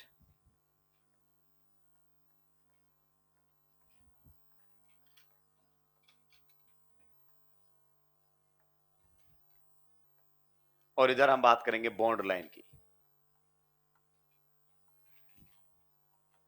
बॉन्ड लाइन। ठीक है, चलिए वन बाय वन एकदम बेसिक से हम समझते हुए चलेंगे। मान लीजिए अगर अपन बात करना चाहें, हमारे पास है मीथेन, क्या है, मीथेन। तो मीथेन का कंप्लीट स्ट्रक्चरल फॉर्मूला आपके सामने ये रहेगा कि इसमें कार्बन और हाइड्रोजन के बीच में कितने बॉन्ड हैं, 4। ये होता है कंप्लीट जो आप बनाते हैं, और आप जानते हो ऐसा तो हम बहुत कम ही बनाते हैं, टाइम भी लगेगा और जगह भी लगेगी, तो एग्जामिनर इसका इस्तेमाल। अब सोचो ऐसे स्ट्रक्चर बना के पूछे, बताओ मीथेन में कितने सिग्मा बॉन्ड है, बता नहीं देगा, थर्ड आंसर सही है, साफ साफ तो दिख रहा है, तो इसका इस्तेमाल नहीं करता। कंडेंस का इस्तेमाल कर सकता है। कंडेंस कैसे लिखा जाता है दोस्तों, ध्यान से सुनिएगा, कुछ सर्टेन पॉइंट्स होते हैं जिनको फॉलो करके हम बातें कर सकते हैं। जब भी आपको कंप्लीट से कंडेंस लिखना हो, तो इन जर्नल जो आपका सेंट्रल एटम है उसको सबसे पहले लिखिए। जैसे इसमें कौन है, कार्बन, वो आपको पता चल जाएगा, पॉलीवैलेंट सेंटर में होगा, मोनोवैलेंट आपका किनारों पर रहेगा। तो कार्बन है, तो ये हमारे सामने रहेगा कार्बन। अब बताओ कार्बन पर एक जैसे एटम हाइड्रोजन से कितने जुड़े हुए हैं ये, तो कहता है इनको अलग अलग लिखने की जरूरत और बॉन्ड बनाने की जरूरत भी नहीं है, तो इसमें बॉन्ड गायब किए जाते हैं। जब आप कंप्लीट से कंडेंस की तरफ जाओगे तो क्या गायब किए जाते हैं, एटम नहीं, बॉन्ड, केवल बॉन्ड गायब होंगे। आप अपनी मर्जी से गायब कर सकते हो जितने चाहो, कोई रूल नहीं है। जैसे मैं चाहूं कि चारों हाइड्रोजन के बॉन्ड गायब कर दूं, 4 हाइड्रोजन है, सब्स्क्रिप्ट के तौर पर क्या लिख दिया जाएगा, 4, तो ये कंप्लीट था, वो कंडेंस है, CH4। आगे बात समझ में। जैसे अगर हम बात करना चाहें इथेन, ये हमारे सामने है इथेन, दिस इज इथेन। अगर हमें इसका कंप्लीट से कंडेंस बनाना है तो कैसे मूव करना है, याद रहे, लेफ्ट टू राइट। बताओ कार्बन, स्टार्टिंग वाले कार्बन पर ध्यान दो, कितने हाइड्रोजन लगे हुए हैं, एक जैसे हाइड्रोजन कितने हैं, तो एक जैसों को एक साथ लिखेंगे। तो ये लिख दिया मैंने कार्बन, और इस पर कितने हाइड्रोजन लिख दिए हैं? 3। फिर कार्बन का बॉन्ड किससे बना है? तो देखो, कार्बन हाइड्रोजन बॉन्ड तो मैंने गायब कर दिए, लेकिन कार्बन कार्बन बॉन्ड दिखा रहा हूं। ये डिपेंड करता है। फिर कार्बन, और उस पर भी कितने हाइड्रोजन्स हैं? ऐसे लिख दूं, या मैं ऐसे भी लिख सकता हूं। आप जानते हैं, आपने रिएक्शंस पढ़ी हैं, CH3 कार्बन कार्बन बॉन्ड को भी गायब कर दूंगा, CH3। ऐसे भी लिखा जा सकता है। पहले में मैंने सारे कार्बन हाइड्रोजन बॉन्ड गायब किए, दूसरे में मैंने कार्बन कार्बन बॉन्ड भी गायब कर दिया। तो जब ऐसे स्टेप बाय स्टेप चलोगे तो आपको क्लियर होगा। अब आप यहां से यहां आ सकते हो और यहां से यहां भी आ सकते हो। नॉर्मली आपको यहां से वापस ही आना पड़ता है, क्योंकि कई बार वो सिग्मा पाई बॉन्ड काउंट करवा लेता है। मैंने बोला ना, कुछ क्वेश्चंस तो ऐसे ही देता है कि बताओ नाम अजय रहता है कि राज रहता है। आएंगे, लेकिन आप उनको छोड़ नहीं सकते हो, तो करना ही हर हाल में हमें, लेकिन अच्छे क्वेश्चंस भी करने हैं। क्या आगे बढ़ सकता हूं? सुलटा दिया है। चलिए, नेक्स्ट अगर अपन बात करना चाहें, हमारे सामने आ रहा है इथेनॉल। हालांकि आप सभी का फेवरेट है, लेकिन अभी केवल स्ट्रक्चर पर ही बातें होंगी। ये कंप्लीट है, देखो लोन पेयर तक बता देते हैं हम इसके अंदर। लोन पेयर तक सारी इंफॉर्मेशन कंप्लीट का मतलब कंप्लीट, कुछ भी नहीं छुपा होना चाहिए। लोन पेयर तक हम मेंशन करते हैं, सारी बातें लिखते हैं। अब इसमें कोई पूछे बताओ ऑक्सीजन पर कितने लोन पेयर हैं, कैसे क्वेश्चन हुआ भाई? कंप्लीट इंफॉर्मेशन देता है कि कौन से एटम ने किसके साथ कितने बॉन्ड बनाए हैं, और बॉन्ड बनाने के बाद कितने लोन पेयर बच गए हैं, या कैसा चार्ज है, सब बता देता है। ये आपके सामने है। अगर मुझे इसको कंडेंस करके लिखना हो, अब ट्राई कीजिए, कहां से कहां जाना है? Left to right. इस कार्बन पर फोकस कीजिए, एक जैसे एटम पहचानिए, कितने हाइड्रोजन एक जैसे? तो इस कार्बन पर तीनों हाइड्रोजन ऐसे लिखकर सबस्क्रिप्ट के तौर पर क्या लिख दो? 3। तो तीनों हाइड्रोजन इस कार्बन पर जुड़े। उसके बाद बताइए आगे, कार्बन कार्बन में क्या है? बॉन्ड। तो हम ऐसे कार्बन कार्बन का बॉन्ड भी दिखाते हैं। अब बताओ इस कार्बन पर कितने हाइड्रोजन हैं? 2। दोस्तों ये हाइड्रोजन ऑक्सीजन पर है, तो ध्यान रहे जो जिस पर उसके बाद लिखा जाएगा। तो ये दोनों हाइड्रोजन इस कार्बन पर है, इसके बाद लिख दिए जाएंगे। कितने हाइड्रोजन है? 2। फिर आगे बढ़ते हैं, ये आपका आगे वाला बॉन्ड रहा ऑक्सीजन, और उस पर कौन जुड़ा हुआ है? हाइड्रोजन। तो ये मैंने बॉन्ड दिखा दिया और ऑक्सीजन और हाइड्रोजन का बॉन्ड छुपा लिया, ये कंडेंस कर दिया है। कई बार ऐसे लिखेगा, कई बार जो बाकी के बॉन्ड है वो भी गायब करने लगेगा। तो हमें धीरे धीरे चीजें समझ में आने लगेंगी। ऐसे भी लिख देता है इसको कई बार CH3 CH2OH, ये और कंडेंस कर दिया इसने। तो जितने मर्जी चाहे बॉन्ड छुपा सकता है, एक भी एक से ज्यादा भी, इसका कोई सर्टेन रूल नहीं है। क्लियर? तो ये आपके सामने आ जाएगा CH3 CH2OH। क्लियर? नहीं, जो आप कह रहे हैं वो नहीं होगा, क्योंकि बहुत सारे बच्चे कह रहे हैं कैसे लिख दे CH3 CH3O। नहीं, नाउ इट इज ईथर। खेल ही खेल जाएगा फिर तो वो। ये तो आगे की बात होगी ना। बोलेगा this reacts with HI in the presence of heat, the form product is. तो इसका प्रोडक्ट अलग आएगा, उसका प्रोडक्ट गड़बड़ हो जाएगा पूरा ही। इसी में तो खेल खेलना उसको, इसीलिए तो बिल्कुल जीरो लेवल से चल रहे हैं हम। चलिए आगे बढ़ते हैं। नेक्स्ट मान लीजिए हमारे सामने कुछ इस प्रकार से दिया हुआ है।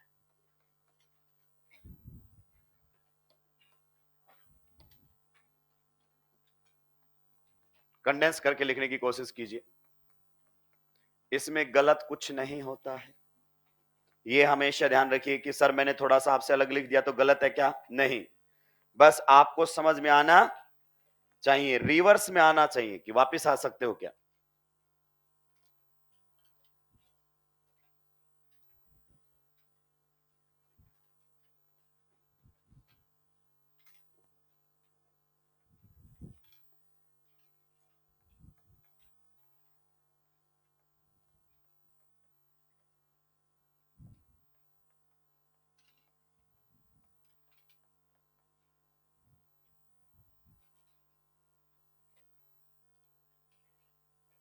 मैंने कंडेंस लिखा है, आप बस ये देख के बताओ कि आपको चमक गया कि कैसे लिखा गया है। बस क्वेश्चन कई बार क्या पूछता है कि बताओ इसमें कितने सिग्मा बॉन्ड्स हैं, तो फिर आपको पता होना चाहिए कार्बन हाइड्रोजन का सिग्मा दिखाया नहीं गया है, तो आप यहां से वापस यहां आ सके। ये बस हमें क्लियर होना चाहिए। आगे बढ़ सकता हूं? जल्दी जल्दी से उल्टाएंगे भाई। अभी हमने बॉन्ड लाइन रिप्रेजेंटेशन पर बातें शुरू नहीं की है, तो इनका मतलब ये नहीं कि इनका लिखा नहीं जा सकता, ऐसा कुछ नहीं सोचना अपने को। जब कुछ अलग बात होगी तो आपको बता दी जाएगी। ओवर थिंकिंग का शिकार नहीं होना है। आगे बढ़ सकता हूं? चलिए।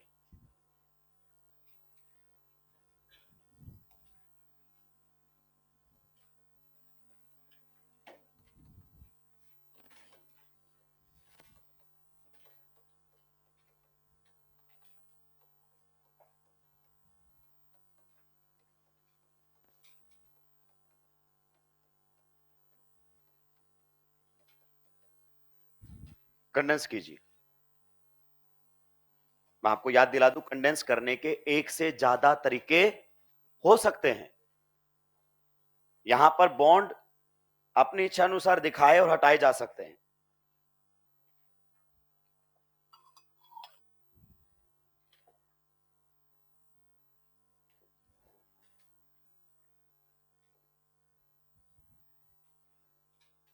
किधर से किधर मूव करना है? Left to right.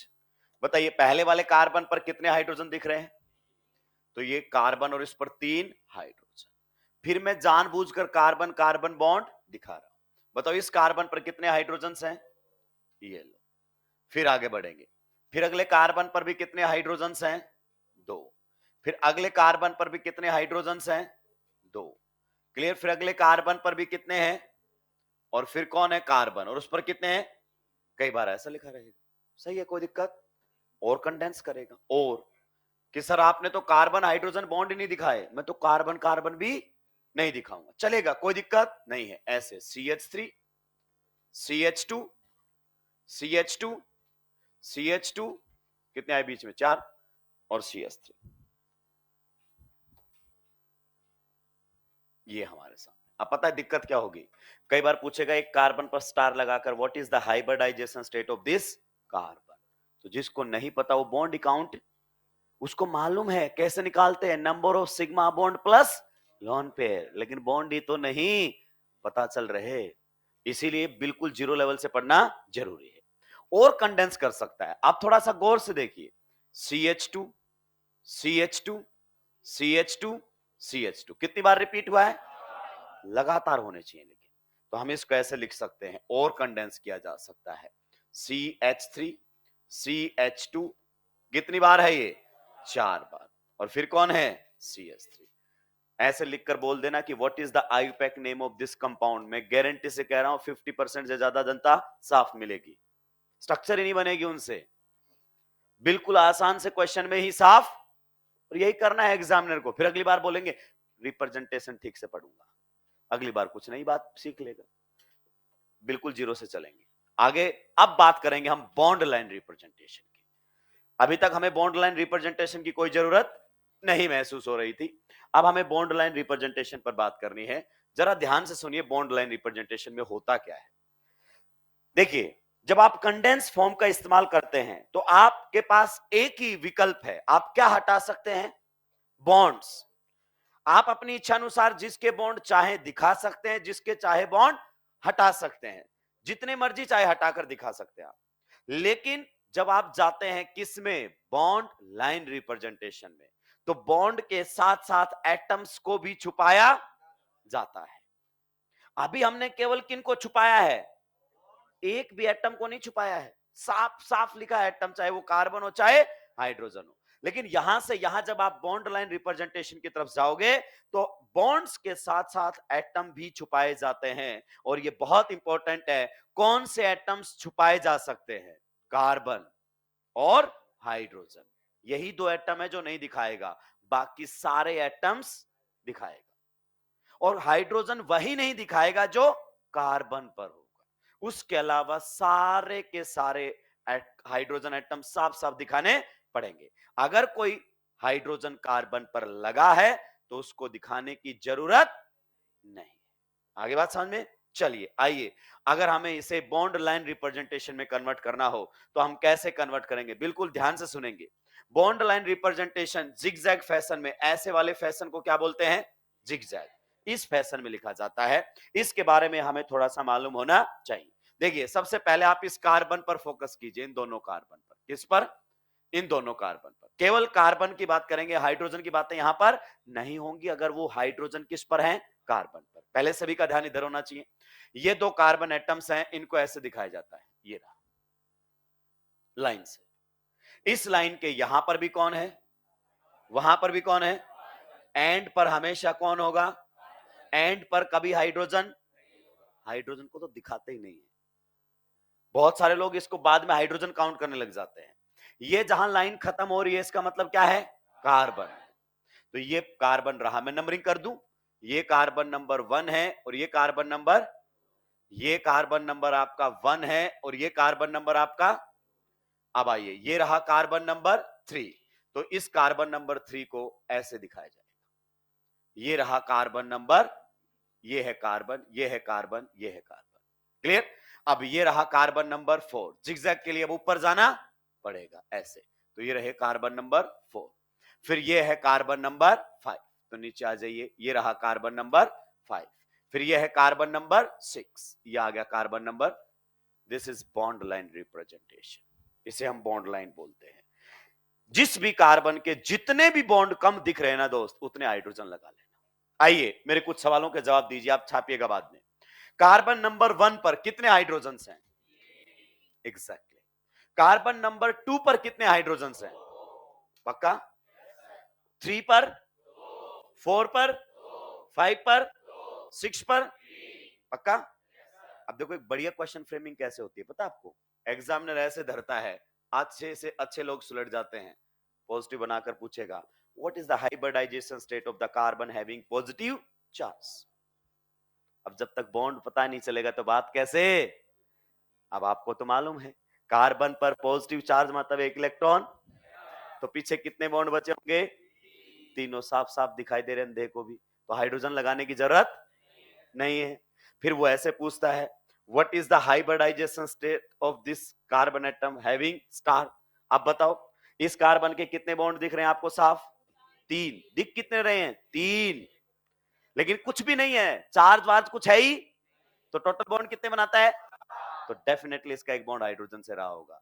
तभी तो आप सिग्मा बॉन्ड 3 काउंट करोगे, धर लेगा एग्जामिनर, उसको मालूम है कि बच्चा कहीं ना कहीं तो फंसेगा। उसको लग रहा है उसको हाइब्रिडाइजेशन में दिक्कत है, नहीं, उसकी दिक्कत कहीं और ही चल रही है, बेसिक्स क्लियर, बॉन्ड काउंट नहीं कर पा रहा है बेचारा। तो हर बार के लिए हम चीजों को रिपीट नहीं कर सकते, बिल्कुल बेसिक से और आगे बढ़ते हुए चलेंगे। चलिए अगले क्वेश्चन की तरफ चलते हैं, इसको आप नोट डाउन करेंगे। अगला क्वेश्चन आपके सामने कुछ इस प्रकार से है,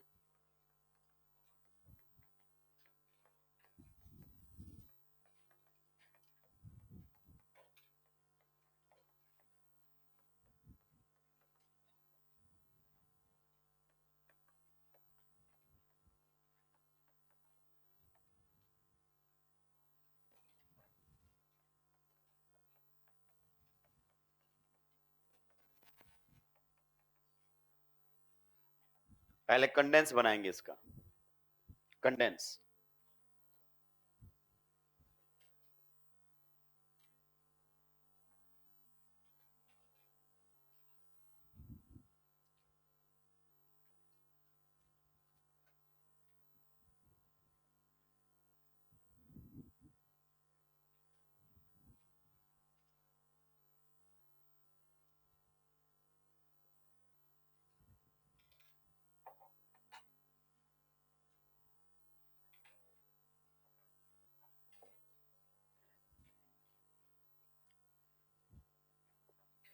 आने वाले पेपर में आपके पास ऐसे क्वेश्चंस होंगे, आप ये नहीं कह सकते कि और आसान बना, लेकिन होने फिर भी नहीं दूंगा। केवल रिप्रेजेंटेशन पर खेलूंगा, केवल और केवल किस पे खेलूंगा, रिप्रेजेंटेशन पर। जैसे ही फोर्स स्ट्रक्चर बनेगी तुम बोलोगे अब तो कुछ है ही नहीं, स्ट्रक्चर ही नहीं बनने दूंगा।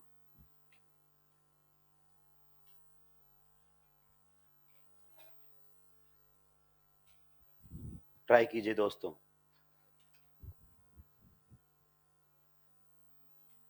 चलिए कोशिश करें, हो सकता है स्टार्टिंग में आपका और मेरा डिफरेंट रहे, बाद में मैच करने लग जाए। इधर से इधर चलना है, ये जनरल रूल है, कोई हार्ड एंड फास्ट नहीं। हम इधर से इधर जाएंगे। बताइए पहले वाले कार्बन पर कितने हाइड्रोजन हैं? लिख दूं 3 हाइड्रोजन। फिर मैंने कार्बन कार्बन बॉन्ड भी दिखाया, उस पर कितने हाइड्रोजन है दोस्त? तो ये 2 हाइड्रोजन लिख दिए। आगे वाले कार्बन पर कितना हाइड्रोजन है दोस्त? 1, और एक क्या लगा हुआ है? मिथाइल। तो मैंने ऐसे लिख दिया। बताओ यहां तक किसी को कोई दिक्कत आपत्ति परेशानी? आगे बढ़िए। अगले कार्बन पर कितने हाइड्रोजन है दोस्त? पक्का? उसके बाद कार्बन, उस पर 1 हाइड्रोजन है और एक, सुनिए, हो सकता है किसी बच्चे ने CH3 को नीचे की बजाय ऊपर लिख दिया, कोई फर्क नहीं पड़ता है। कोई फर्क नहीं पड़ेगा कि सर आपने CH3 नीचे की तरफ लिखा, मैंने ऊपर की तरफ, इससे कोई फर्क पड़ने वाला। ये केवल कनेक्टिविटी बता रहा है, जुड़ा तो उसी से, कहीं भी स्पेस में हो। ठीक है, आगे बढ़ते हैं। नेक्स्ट वाले पर बताइए कौन है? 2 हाइड्रोजन। फिर क्या है? 3 हाइड्रोजन। एक तरीका ये हो सकता है। ठीक है, नेक्स्ट।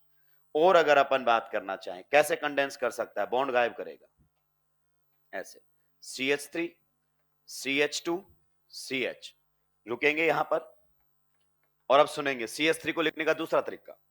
ऐसे साफ साफ नहीं दिखाएगा, ब्रैकेट में लिखेगा CH3 इस प्रकार से। इसका मतलब इस कार्बन के ऑलरेडी कितने बॉन्ड बन चुके हैं? 3 हाइड्रोजन के साथ। चौथा बॉन्ड जिसके बाद लिखा गया उसके साथ है, इस कार्बन के साथ इसका बॉन्ड है। ये बहुत काम आएगा जब इसी की रिएक्शन करवा देगा Br2 in the presence of H new, free radical substitution. H कौन सा हटाना है पता ही नहीं चलता है। फिर आगे बढ़ेगा, क्या लिखेगा यहां पर? CH2, फिर से लिखेगा CH। अब लिखा जाएगा इस कार्बन के बाद, इस कार्बन के बाद लिखा जाएगा मिथाइल। ठीक है, ये आ गया है कौन? CH3 ब्रैकेट में। फिर से कौन रहेगा? CH2 CH3, ऐसे लिख देगा। और भी करके लिख सकता है, और भी कंडेंस कर सकता है। Yes, CH3 CH2 CH bracket में अगर अपन बात करना चाहें CH3, फिर से CH2 CH ब्रैकेट में CH3, फिर से CH2 CH3, ऐसे लिखकर बोलेगा the IUPAC name of the given compound is. अब सोचो किसी ने गलती से ये CH3 इसकी बजाय उस पर लगा दिया, नाम बदल गया। तो वो एग्जामिनर यही खेल खेलता है, मिक्स्ड कॉन्सेप्ट उठाने की कोशिश करता है। आइए अब हम बनाते हैं इसका बॉन्ड लाइन रिप्रेजेंटेशन। किसकी बात करते हैं? Bond line representation. मैं नंबरिंग कर देता हूं, आपको नंबरिंग पर ध्यान देने की जरूरत।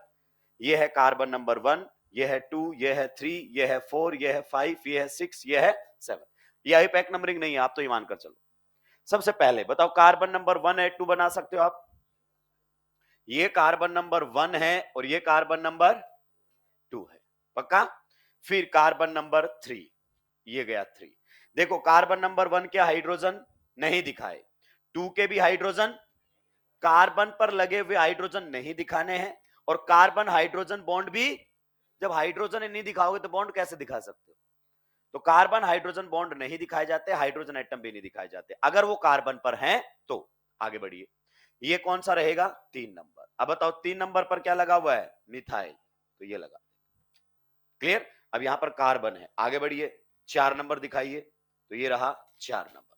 फिर से आगे चलिए, 5 नंबर, ये रहेगा हमारे सामने 5। बताइए 5 पर एक और कार्बन जुड़ा हुआ है, तो इसको इस प्रकार से दिखा देंगे। आगे बढ़ेंगे, ये रहेगा हमारे सामने 6, ये रहेगा हमारे सामने 7, ये है। अब मुझे जल्दी से बताओ 3 नंबर पर कितने हाइड्रोजन है? कार्बन नंबर 3 पर कितना है? कार्बन नंबर 4 पर कितने हाइड्रोजन हैं? जितने बॉन्ड कम है ना उतने हाइड्रोजन, क्योंकि किसी पर कोई चार्ज तो नहीं है। क्या ये पॉइंट आपको क्लियर हुआ कि नहीं हुआ? टाइम अपना हुआ है क्या? चलिए आज के लिए इतना ही, बाकी बात करेंगे हम अगली क्लास में। क्लियर बता दूं, अभी आज का तो पहला था, बहुत सारे लोग आ भी नहीं पाए इसलिए मैं स्लो चल रहा था, आपसे काफी बातें भी हुई। अगली क्लास से स्पीड बढ़ेगी, जल्दी जल्दी सीखना है क्योंकि चीजें क्या है? आसान। चलिए आप सभी का बहुत बहुत धन्यवाद।